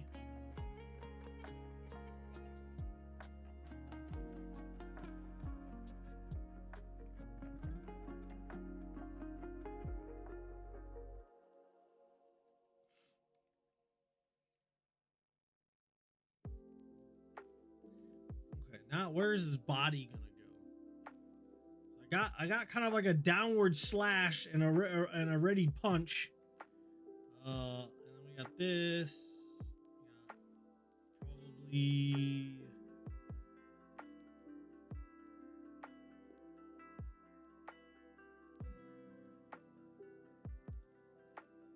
got probably assume his pants will be here.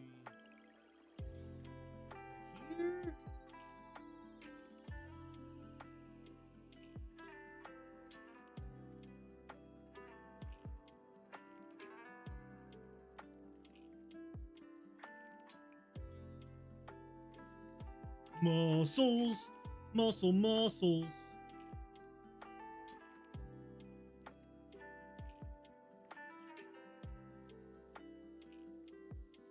Things. I think I need to shrink Nanami's muscles a little bit. Shrink his muscles. They're a little too large.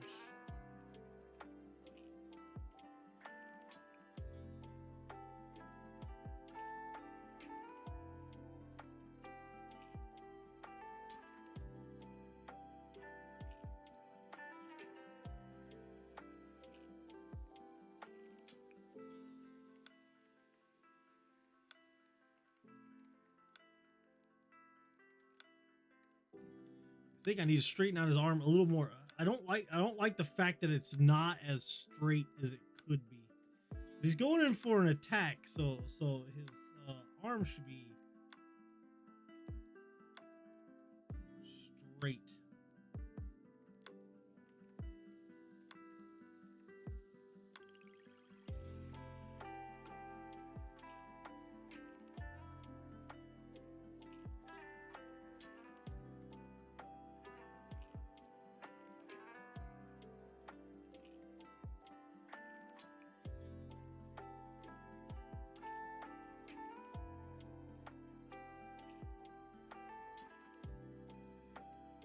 Kind of want to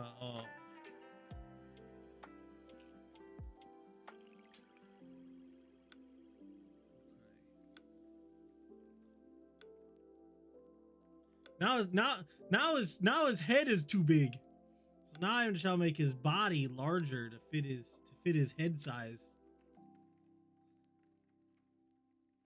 I've done some modifications.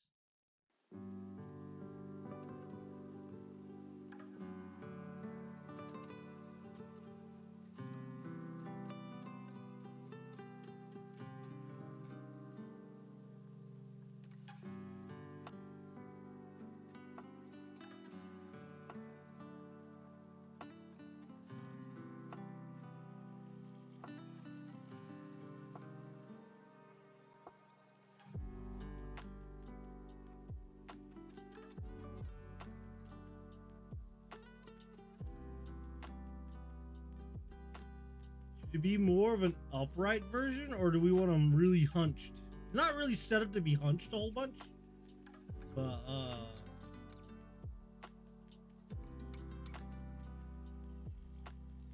might be okay.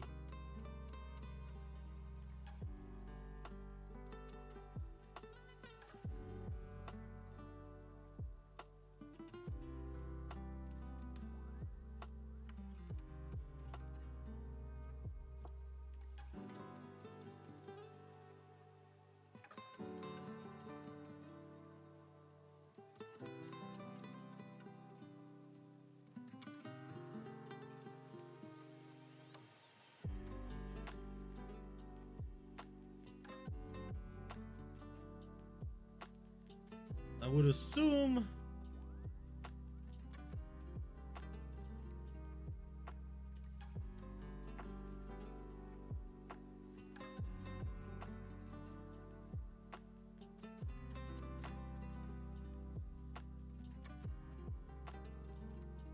reduce this a little bit.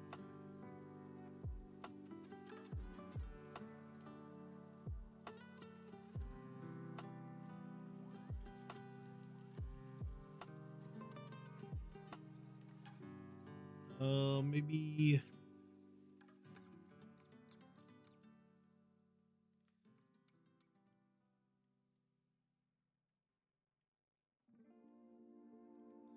something like that.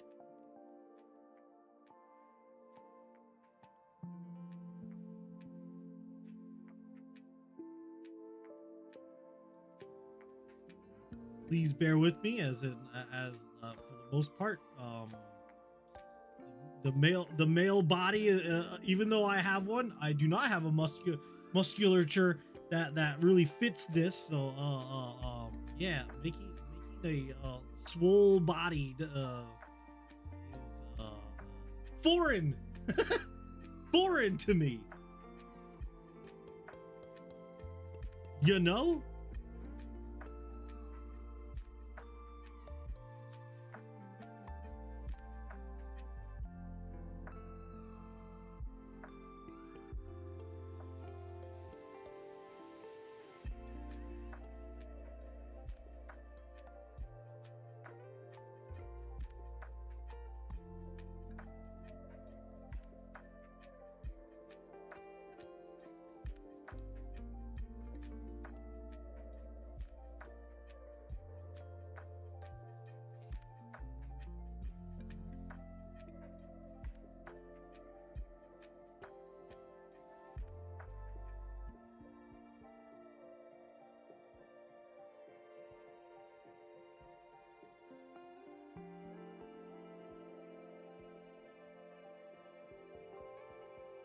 Bow wow, bow wow, bow wow.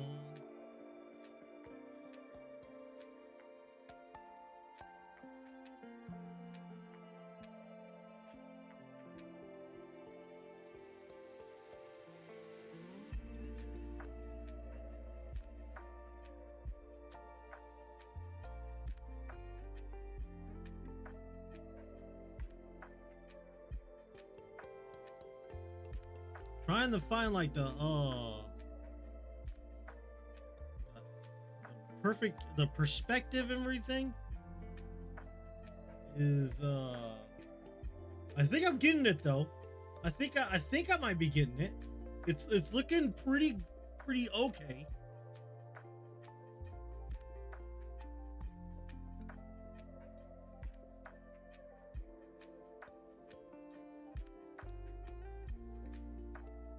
Looking pretty okay. All right, now the biggest thing is the whole fact that he's hunched over. So we're hunched.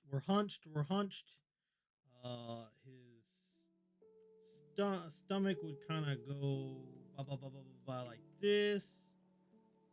We got that, but it goes downward. So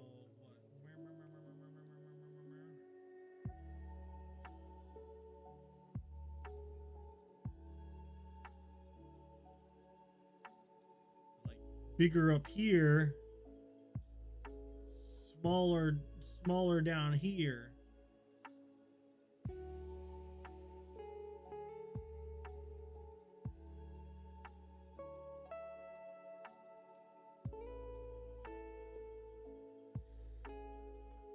No. That don't look right. It don't look right. It don't look right.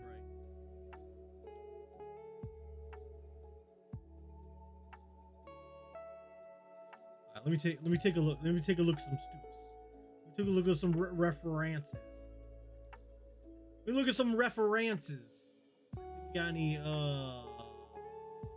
good references?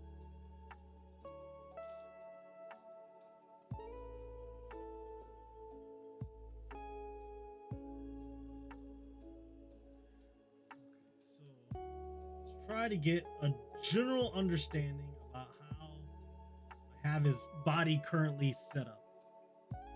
So we got box, and then box, and then box. So is our box, and then we have our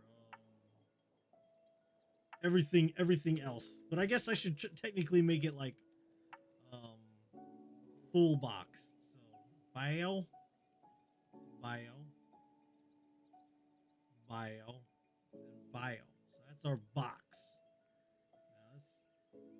Now and then this.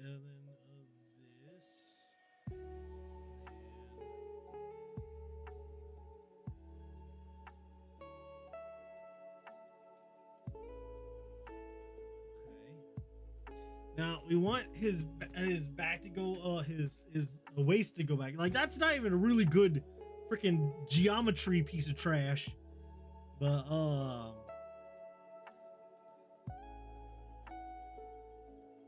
because technically be like,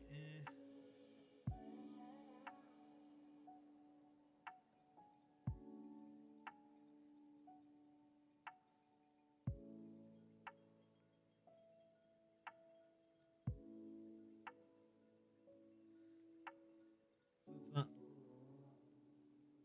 same. It's not the same angle, which is I'm not good at drawing boxes. I got all the Modium stuff finally. Only enough to make make two pickaxes though. Wait, two pickaxes? Two pickaxes? Wow, wait.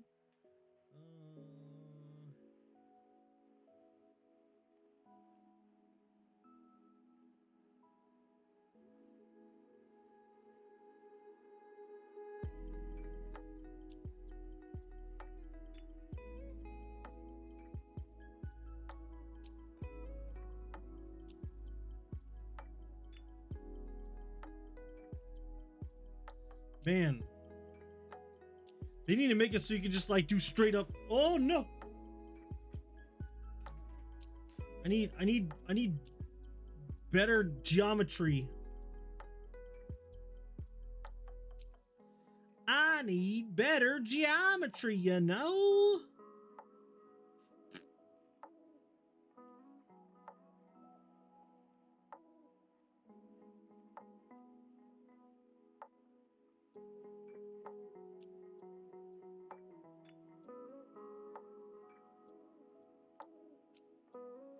See, I will go too far out. My geometry is horrendous. Trying to make a perspective. Thingy doodad. Ba ba ba ba ba.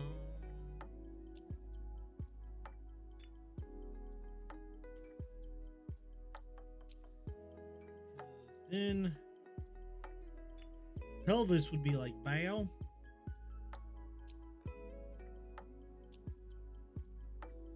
Oh, I think I got kind of what I want to do.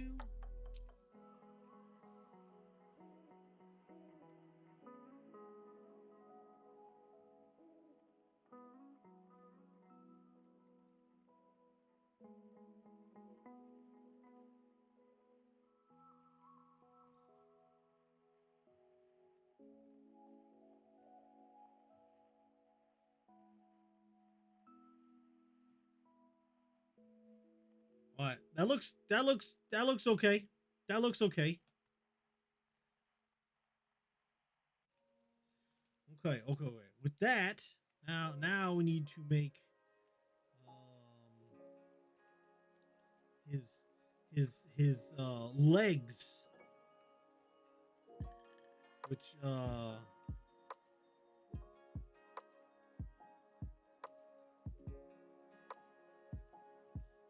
believe will be what?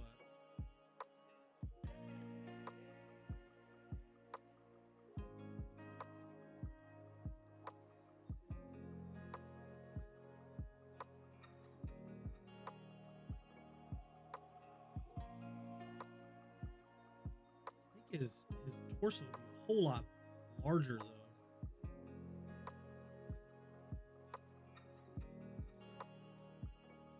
That feels kind of weird because I believe his torso will go about right here, and then his thing, and then it'd be like right there, and then his pants, we kind of go roughly that way.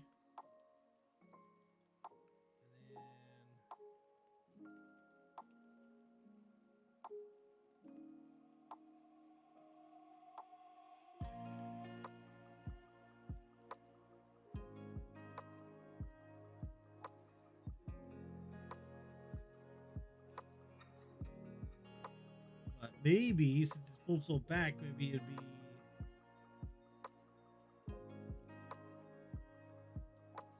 Where's his legs gonna go? Ah! I got up to where his torso is, and I think I kind of have it. Okay.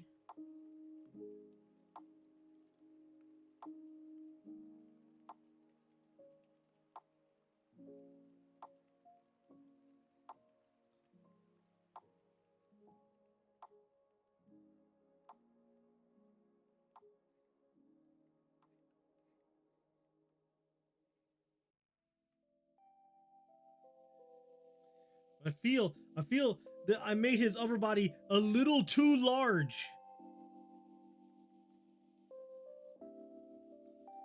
So it means maybe I need to do that.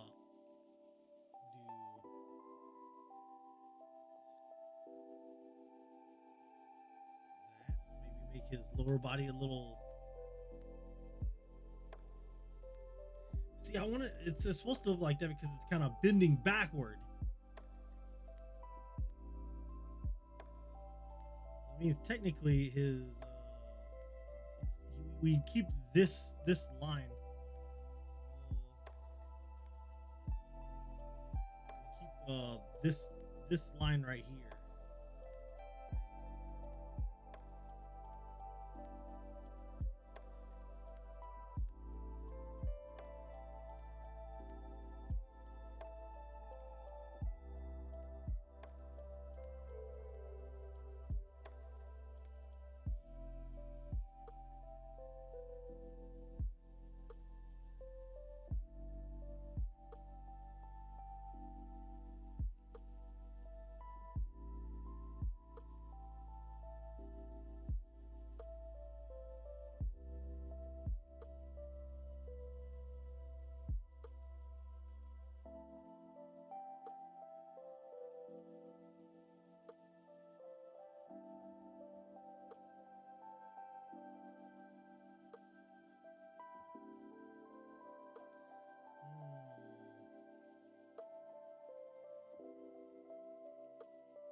His legs are.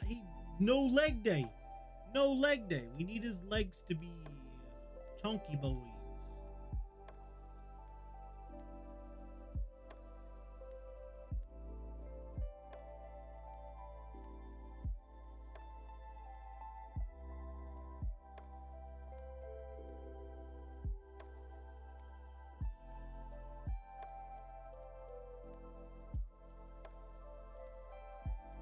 You know what might help? We're gonna move his arm again. I think what's going on is that his arms might not be in the most advantageous location for this to look as good as it could.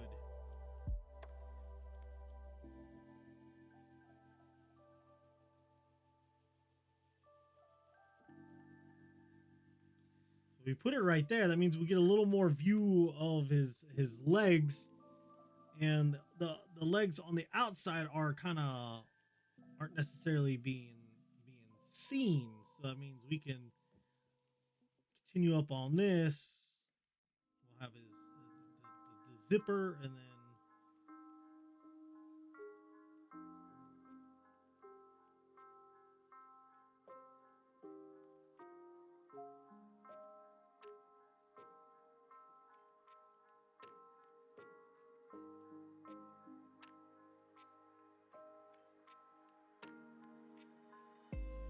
his zipper will probably be.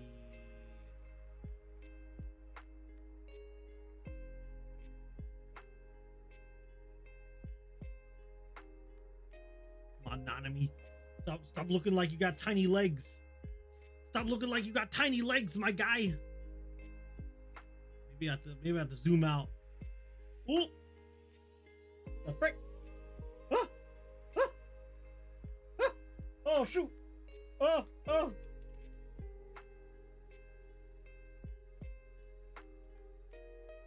I don't know what I pushed, but hopefully I didn't get all crazy. I pushed some random button that I don't need to. I need to not push.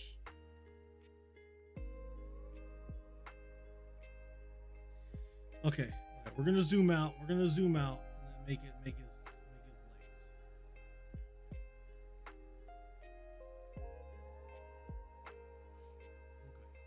Zoom out, legs.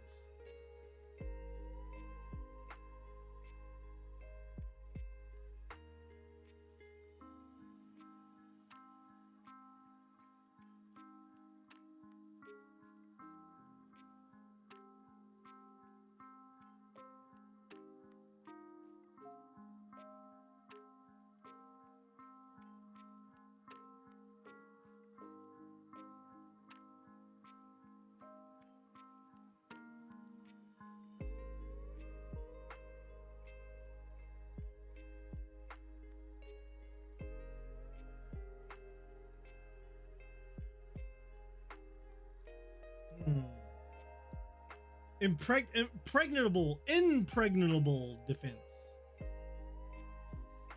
Shouldn't, because you gotta have a little bit of a line right here, and then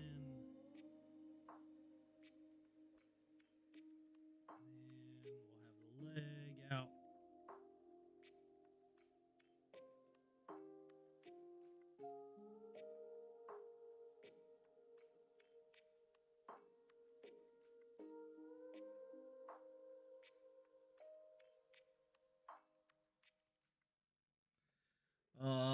It is indestructible, though. Sucks we can't enchant our books back from our pickaxes. Wait, what do you mean you can't enchant our books back?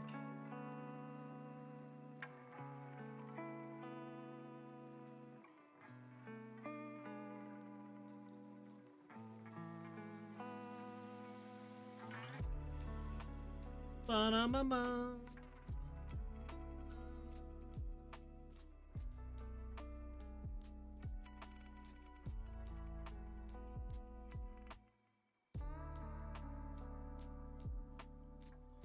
I mean, transfer enchantment from a pickaxe to a book. Oh, wait. Why do you want to take off the your enchantments? Do you not need it? Do you not need them anymore at that?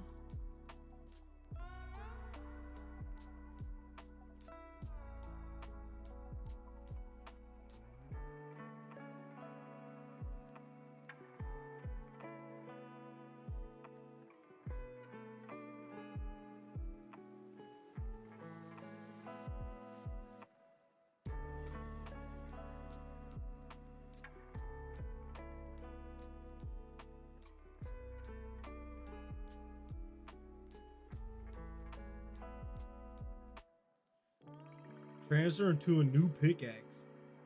No, you can't. You can't. You could never do that. That's something that just was just never in my mind. What's on your pickaxe is what's on your pickaxe. You can't poke them off. Only way you can do is transfer them, but you must have to transfer them to the same type of pickaxe. It just makes sense. Being able to pull off things probably just you'd probably have to get another mod to be able to do something like that.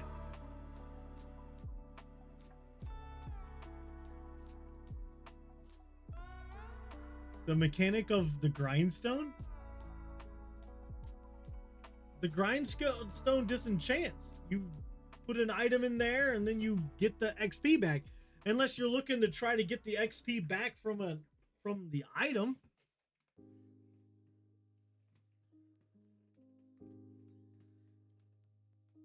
If you decided if you want to get like XP and stuff back from an item, then put it onto the grate and give yourself a XP shower.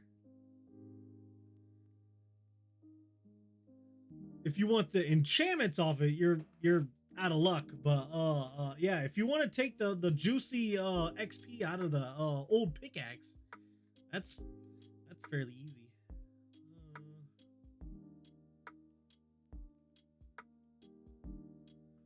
It's supposed to also transfer whatever gear that has enchantment to a book. Oh, I never knew it. I never knew it could do that.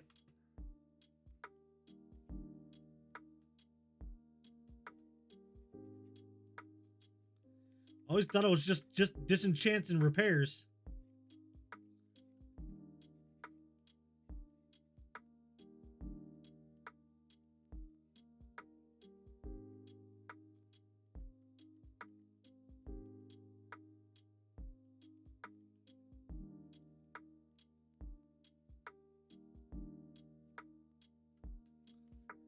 That's why there's 2 slots, but for some reason it won't work anymore. Maybe it only works with single enchantments, not multiples.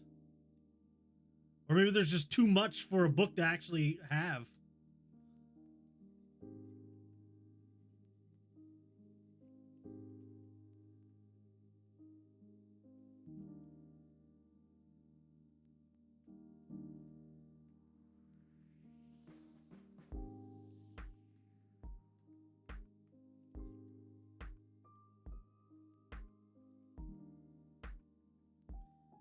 That's usually a lot of dun,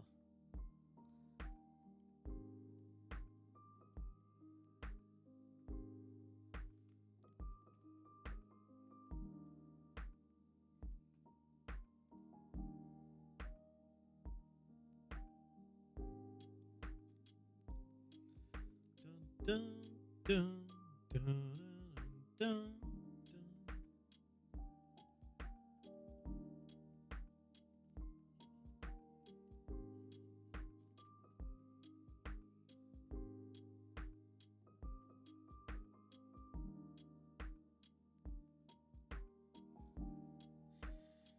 And should be able to put at least the book that doesn't work.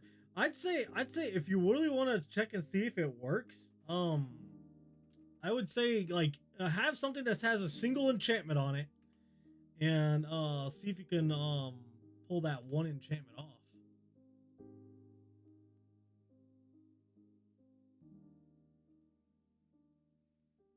Or did it? Doesn't work?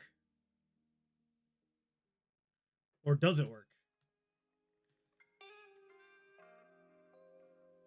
Nope. Okay, then yes. Seems like it won't work.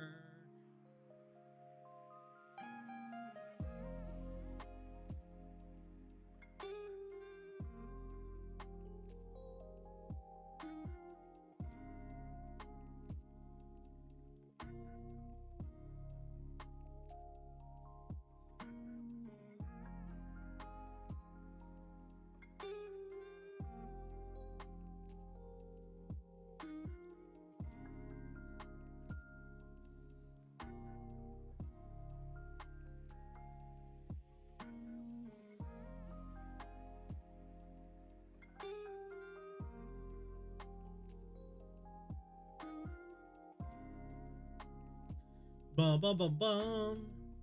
Bum bum bum.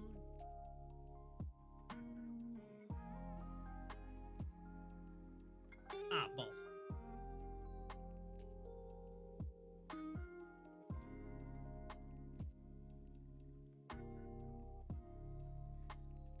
Ugh.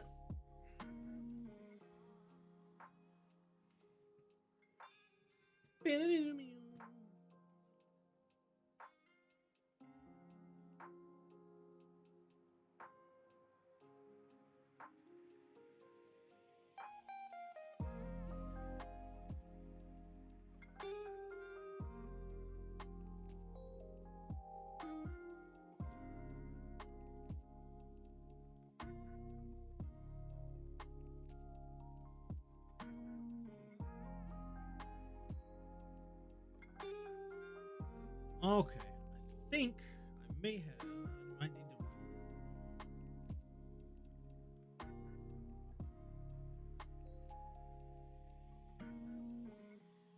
bring this down a little more so we can give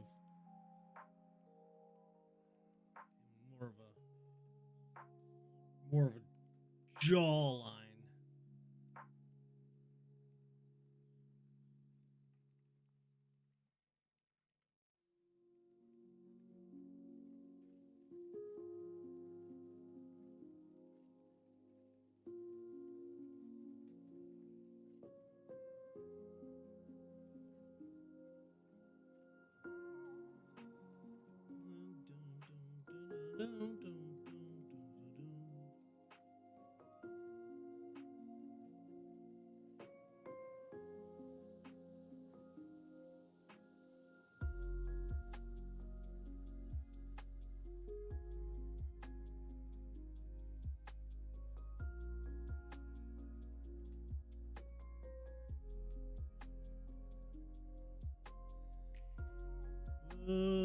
have given too hard of a job.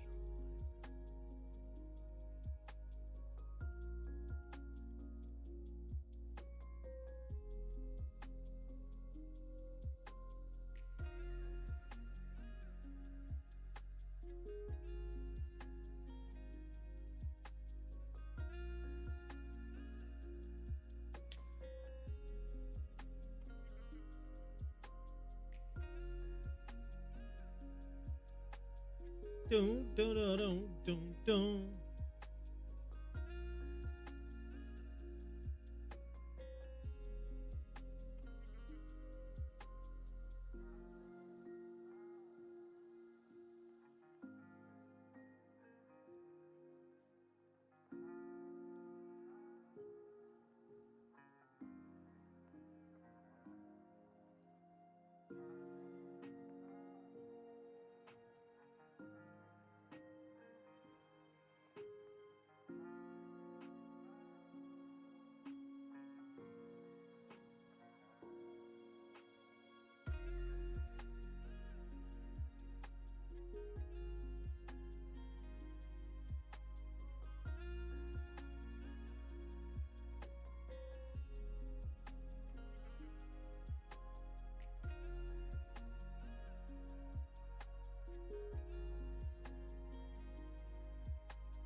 Just testing out. Back to going and find the ores. Luckily, I easily find it on the flat world. Oh man, yeah, I haven't even screwed around with the flat world.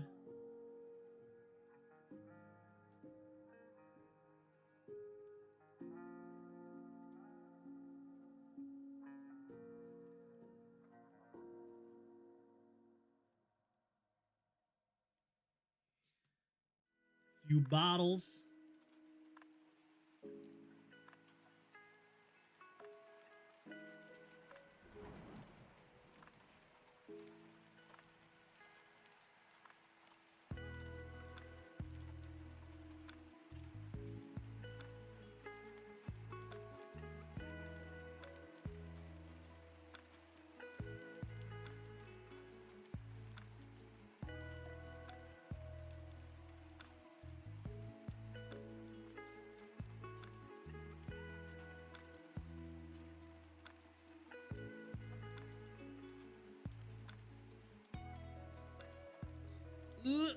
Upside down.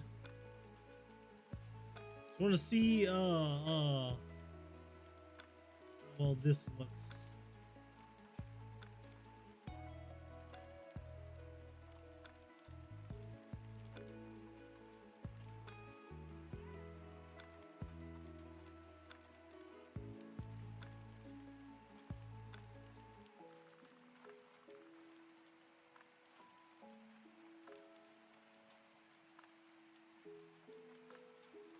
just to see kind of how it looks with a somewhat open mouth. Getting crashed. Oh,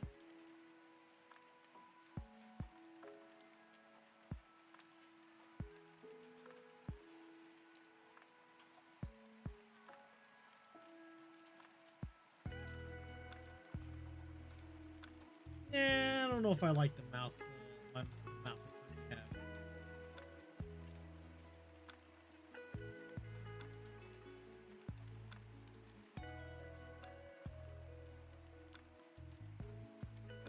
Progress is made, Genesee, a little bit. It still looks a little wonky, but I think once this is the base layout. Once I start like going a little more in depth, again, I'll fix his hair. The shadows will definitely help the face, because right now the face is very bland. But like if I just pop like some like let's say we have light coming in from the right hand side. Like his face would look so much more different. We'll do, I guess we can't really do a multiply. Oh, I guess we can. So it'll be like, ooh. This whole area would be real dark.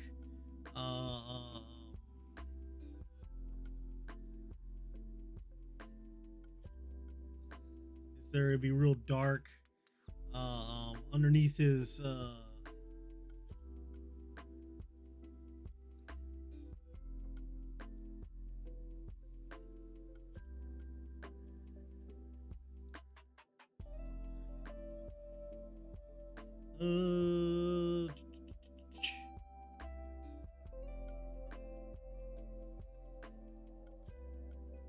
underneath all that would be dark. All down that would be dark.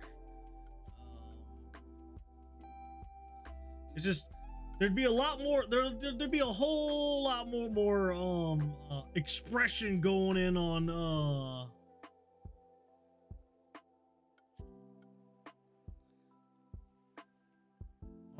with the light and everything.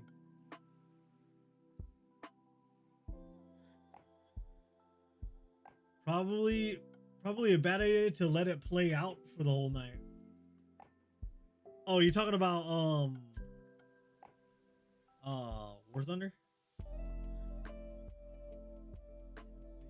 Let's see if I do this one, do a little bit lighter. And then obviously we're gonna have junk coming from the right hand side, so that means like all of this will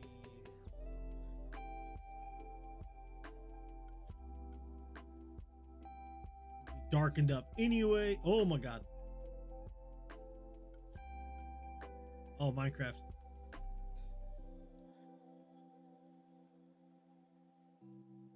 Well, I plan on playing some Minecraft a little bit later, so.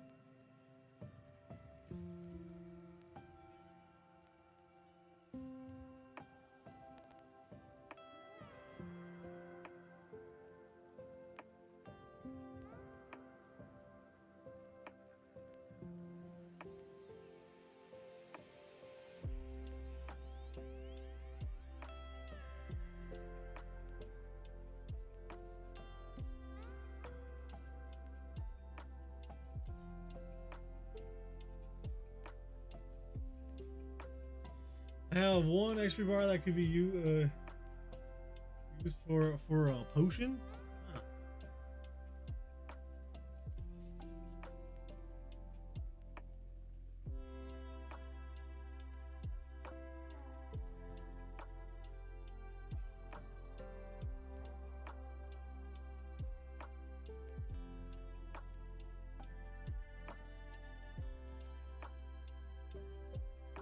Oh, that just ruined everything.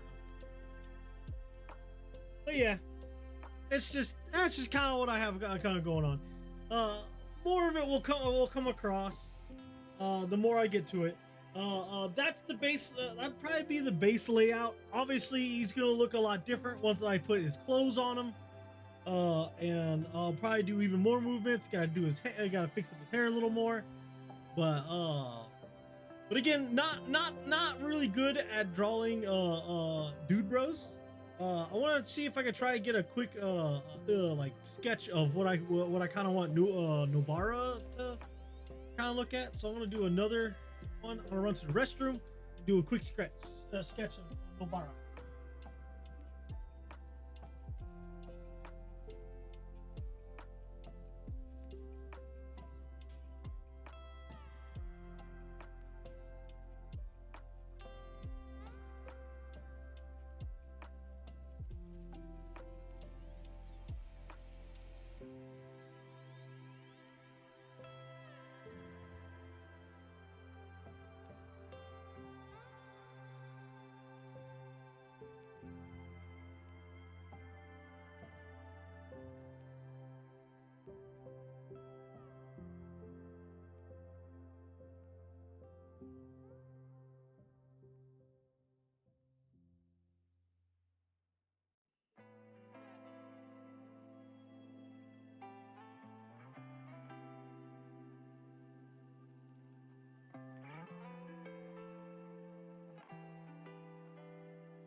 dun, dun.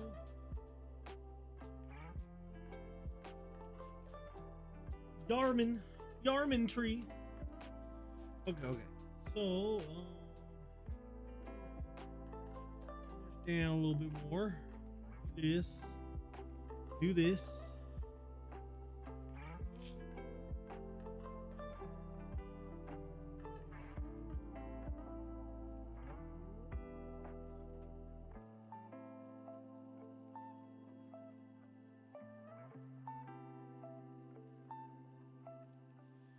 Okay, so I kind of want Nobara to obviously have a smirk on her face.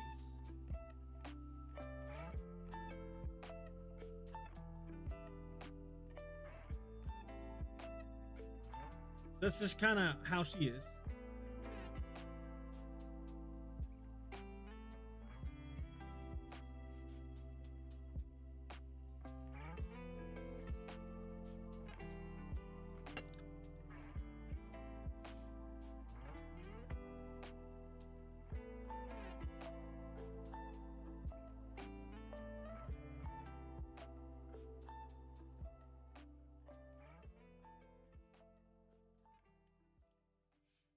Okay, so let's see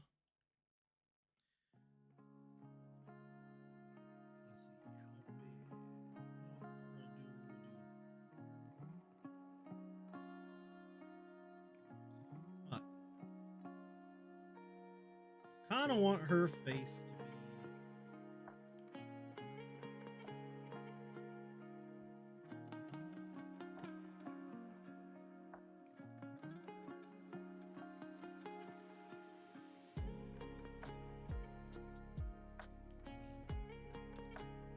To become a true Yamanamano warrior, you must prove you withstand bars from the elderly. No! No! The impossible task! The impossible task! And she's dead, so we're good. We're good. We're good. I don't have to worry about her.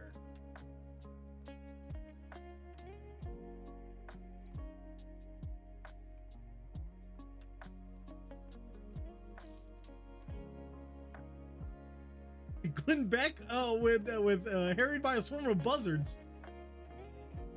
Okay.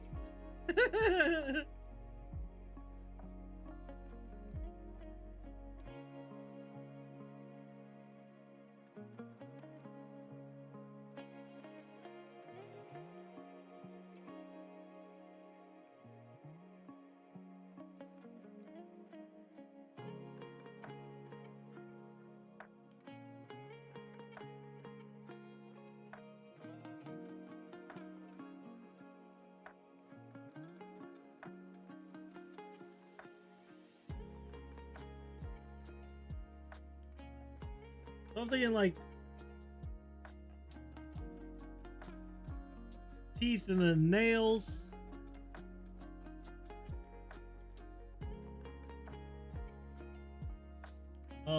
That's the thing.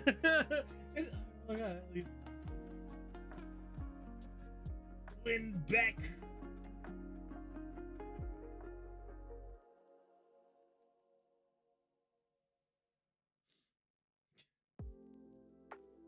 Lord have mercy.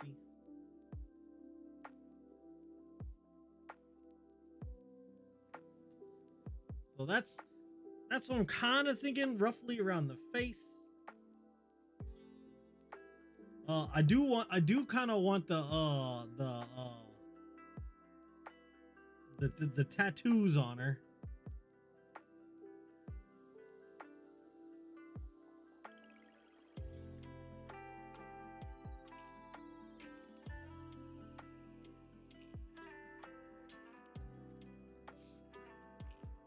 Okay.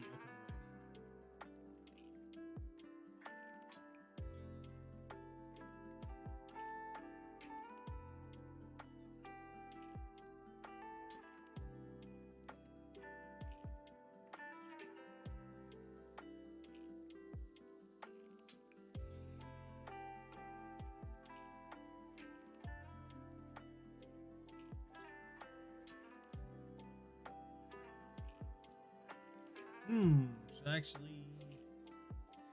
You know what? What happens if I bring the head just down a little bit?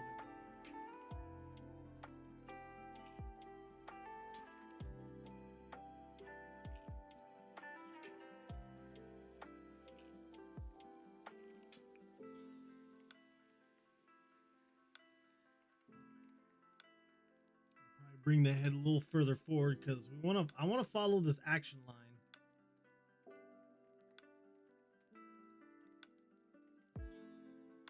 I don't want her like neck down.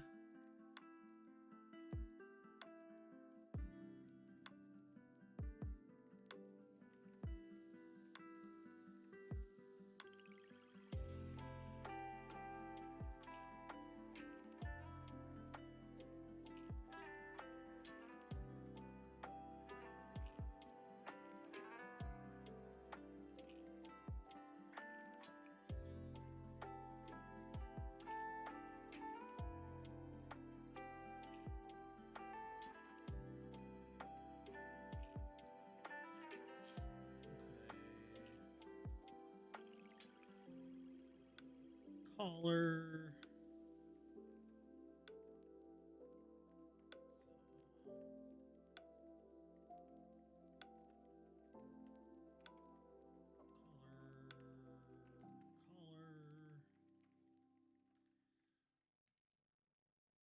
Collar.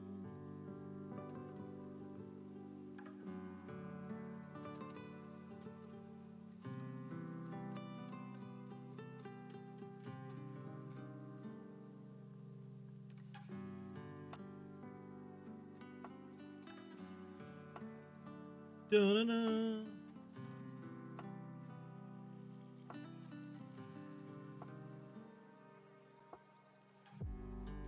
Bum bum.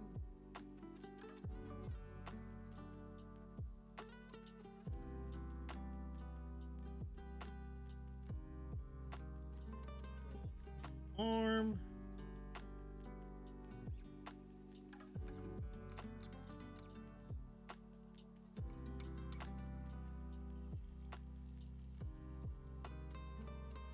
We're gonna do arm and then a one kind of out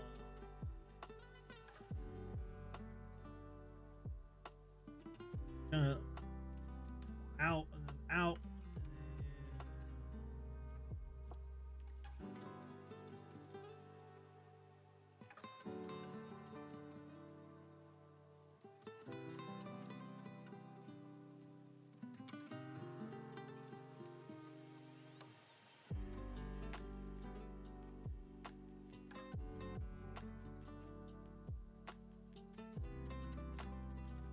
Kind of want this hand to go kind of like up, out into the foreground, and then hand, and then like hand, thumb.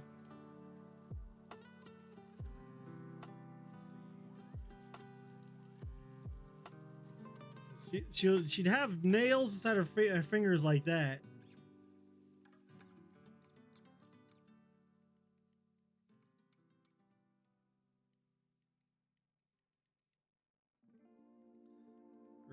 Her mitten fingers.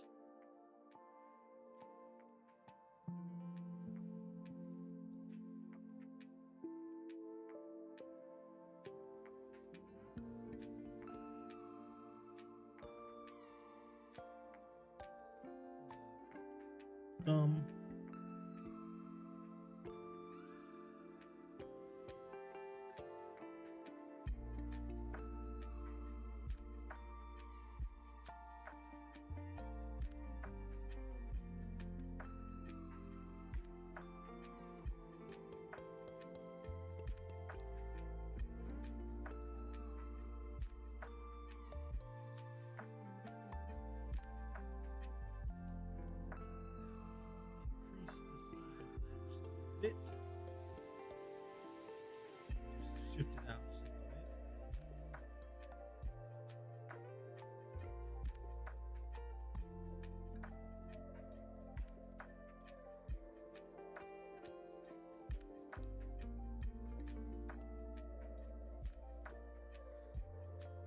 something like that.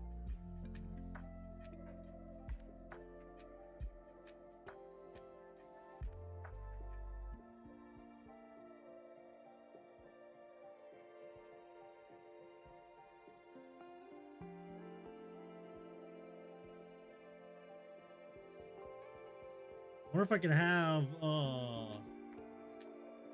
maybe put the thumb in, have coat out like that with the doll.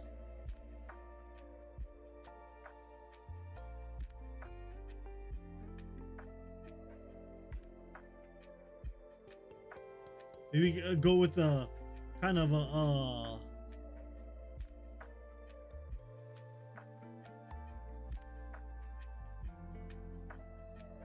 JoJo, kind of like a JoJo's pose.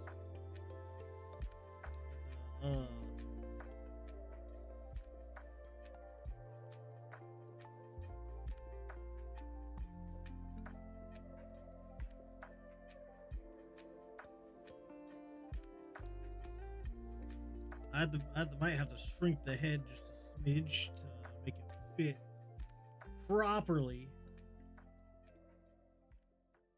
Shrink it just a smidgen.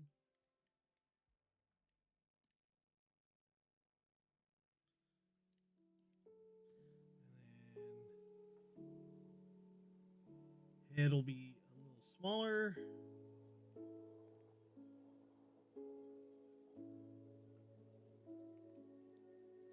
Okay.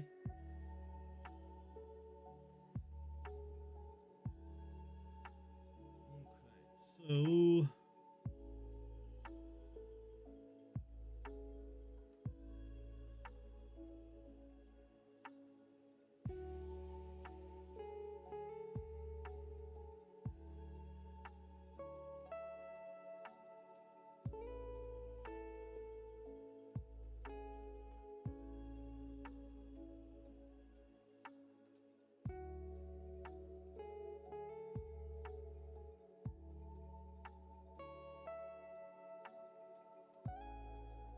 doing pretty well. Were you now? Were you?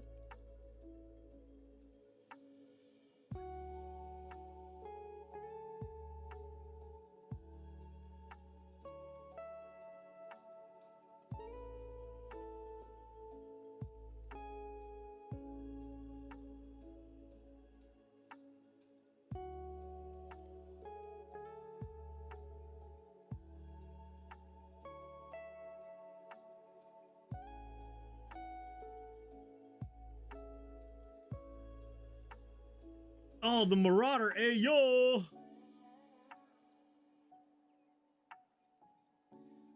Rock that Marauder. Like too small because I was trying to fit it on.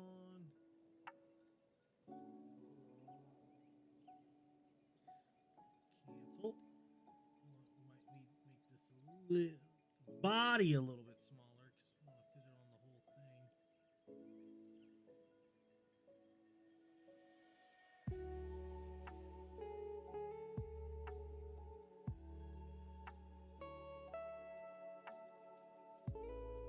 Got on my Panzer to try and capture recently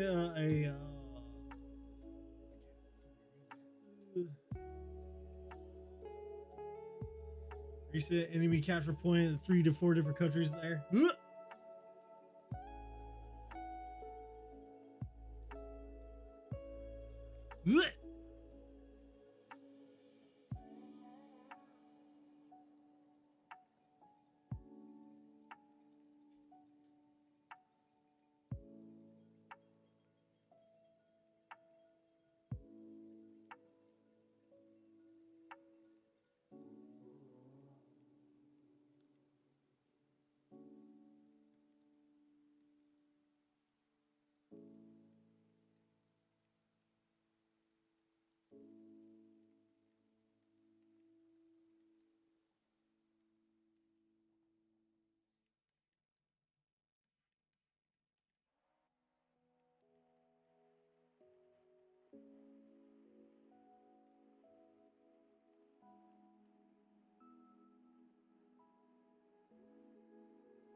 torso might be.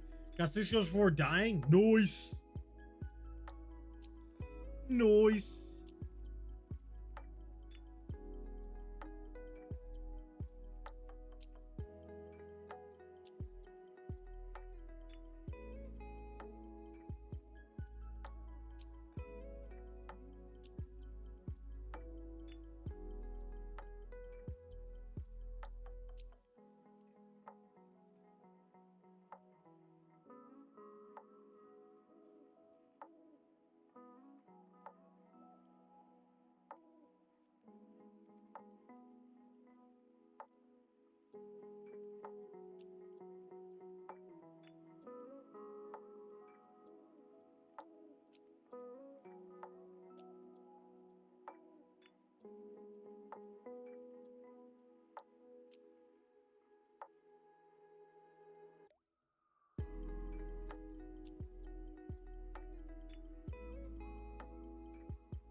Make this leg go down lower.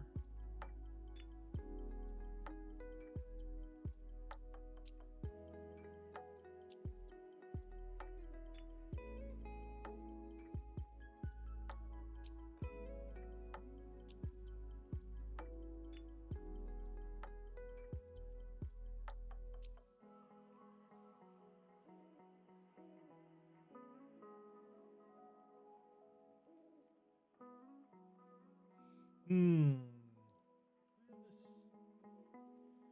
What? I think I got this a little bit wobbly, but it's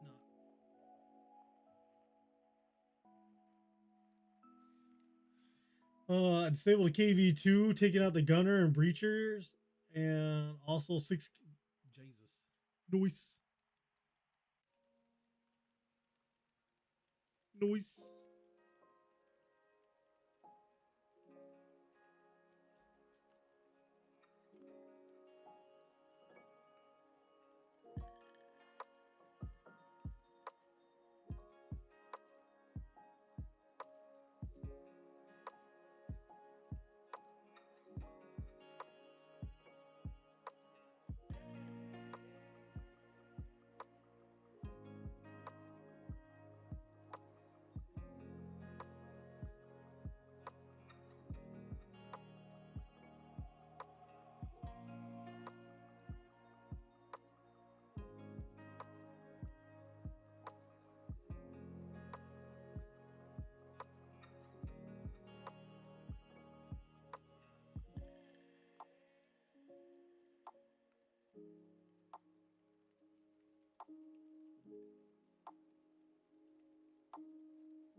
Dum, bum, bum, bum.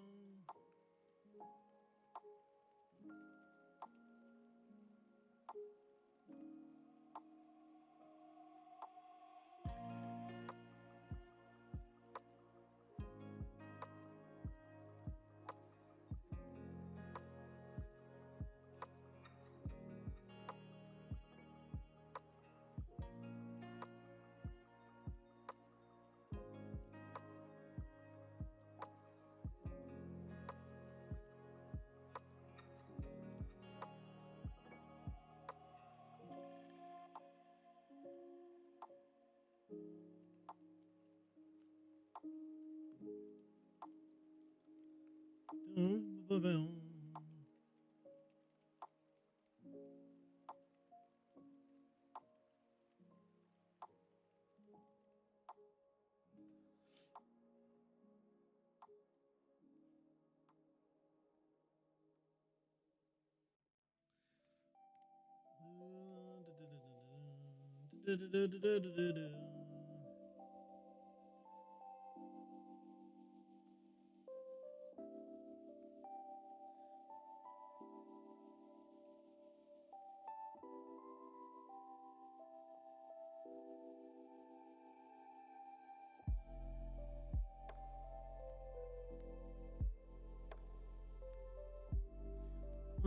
One,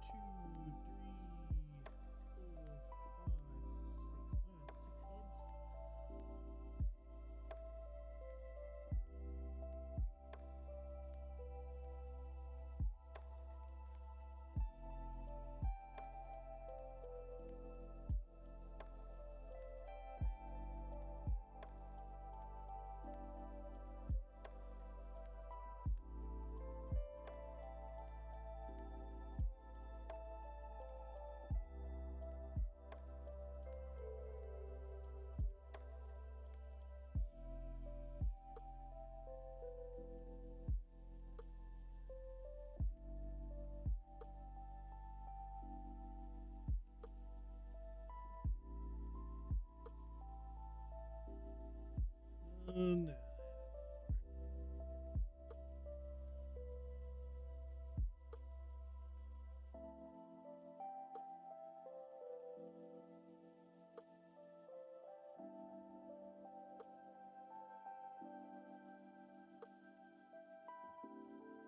Bum bum bum.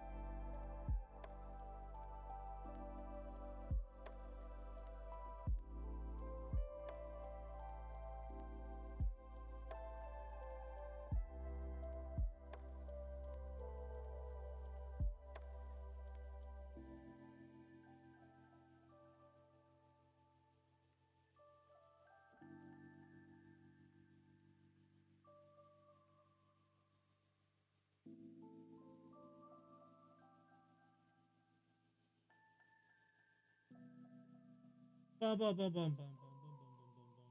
Ghetto shoe, ghetto shoe, ghetto shoe, just to get the shoe in there.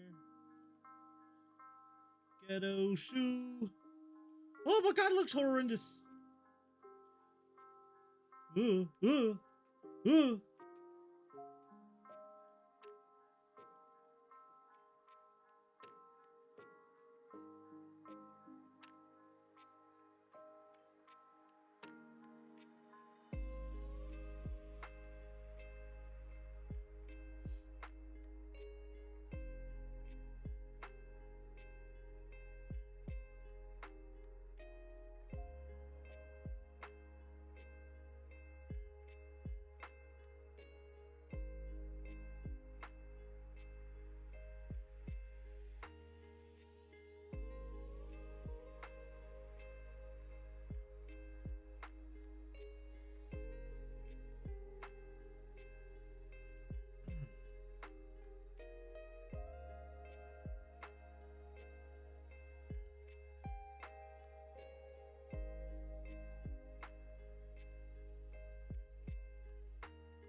We'll do actual.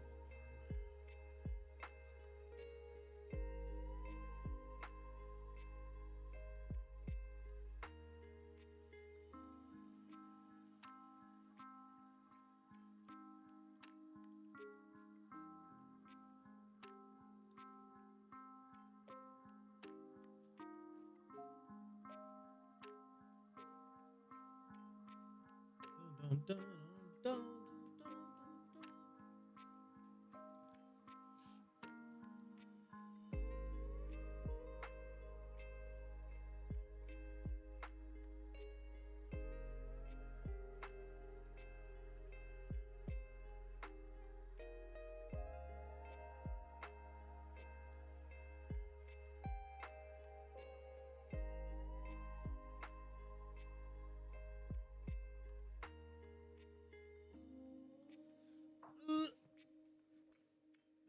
Might have to pull that arm in just a smidge. It's a little too far out there.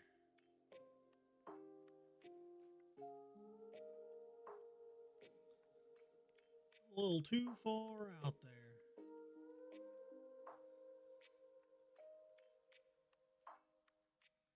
A little too small as well.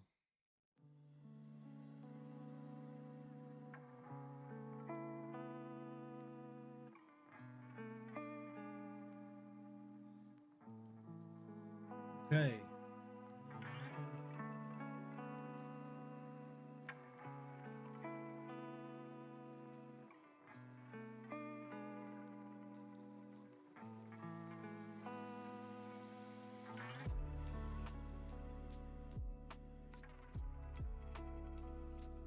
Okay. Hammer time.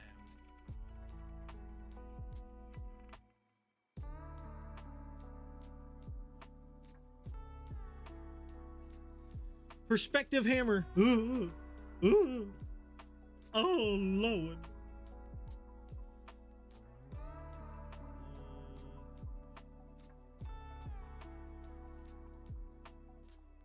Perspective Radioactive hammer.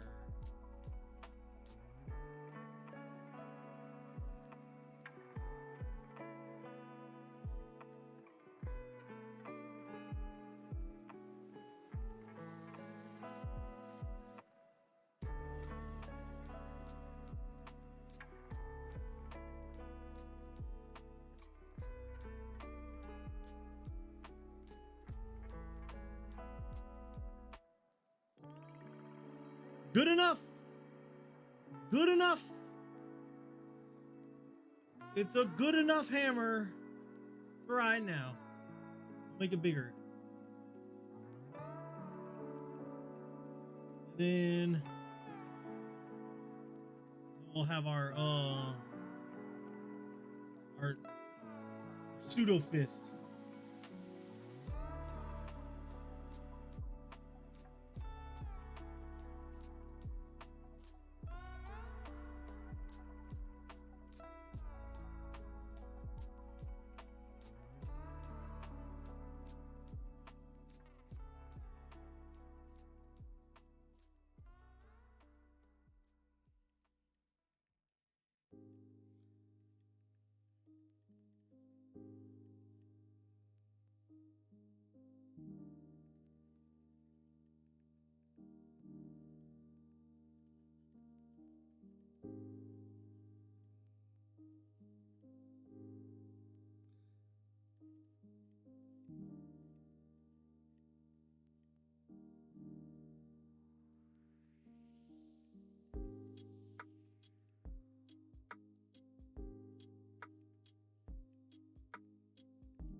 Dun, dun, dun.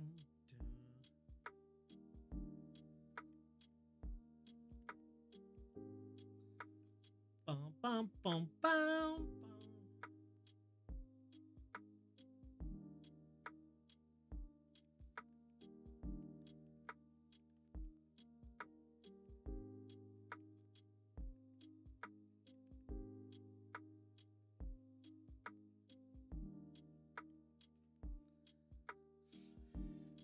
Achievement unlocked. Accidentally eat potatoes.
Dun, dun, bum, bum, bum, bum, bum.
Ba boom boom.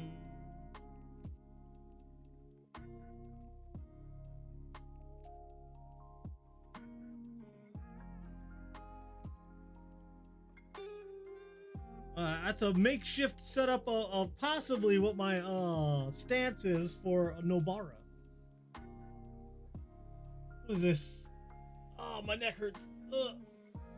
Press down arrow, left arrow, right arrow, B, and unleash child support payments. I unleashed my child support payments. Muzzy? The frick is Muzzy? Is that freaking dude that tells you, teaches you, oh, it teaches you French? I've unleashed a French monster. Woo!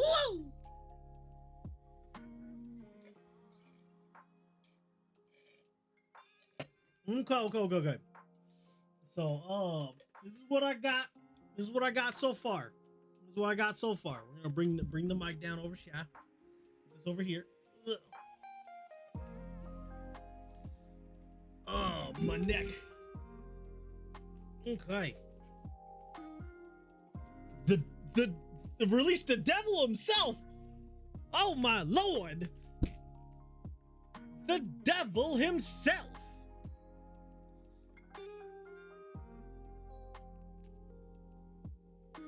You know what? Hold up. I need to do one thing. I need to bring in this leg is killing me. Ugh. It's like dislocated. Should be like something like that. Okay. Fun card. Yes, very much so. Okay, so this is gonna be my Nobara. This is gonna be my Nobara. So whenever I decide to start drawing here, that's roughly the stance. Like nothing's set in a final. I haven't even drawn or closed or anything like that. But that's just a basic setup. And this is gonna be my my basic setup for Nanami. Again, things look very rough. They look very kind of gross because they're just starting on it. I just wanted to get a quick base sketch. I want to be the proportions are all wonky right now. But the whole idea is that Nanami is like cutting in half a demon with his thingy. And then I gotta draw on his kind of suit, tie, his pants and everything. But again, obviously I'm way more comfortable drawing female figure than I am male figure. Male figures tend to look very clunky and bulky in the wrong areas, where I usually get a decent look out of my female characters. So I do want to do the Nanami one because sharp edges, my dude. There's some sharp edges. Look at his face is full of sharp edges. Yeah, I got okay. I'll on the next when I get back to it next week, I'll make the edges a little more sharp. I like the smooth edges because I draw female characters all the time, so I get used to drawing those. But that'll be for next week. I'll be streaming again starting Friday night Central time. It'll be 12 a.m. Central time. But roughly that'll be it for today. There you go, the Nanami and then the Nobara. Anybody's hanging out back there and would be willing to drop a follow to get notifications. Socials. These are the socials if you want to join the Discord and all that jazz. Let's see if we got somebody to wade. Do we have a wade that we can do? Could go to Franny's. She is playing Pal World. She's probably super far, so I won't be able to actually stay. Because I still have a lot of stuff I haven't seen inside of it. But it's always nice to read Franny's. Wow. Oh god, she got things. Ooh, I don't want to look. I don't want to look. I don't want to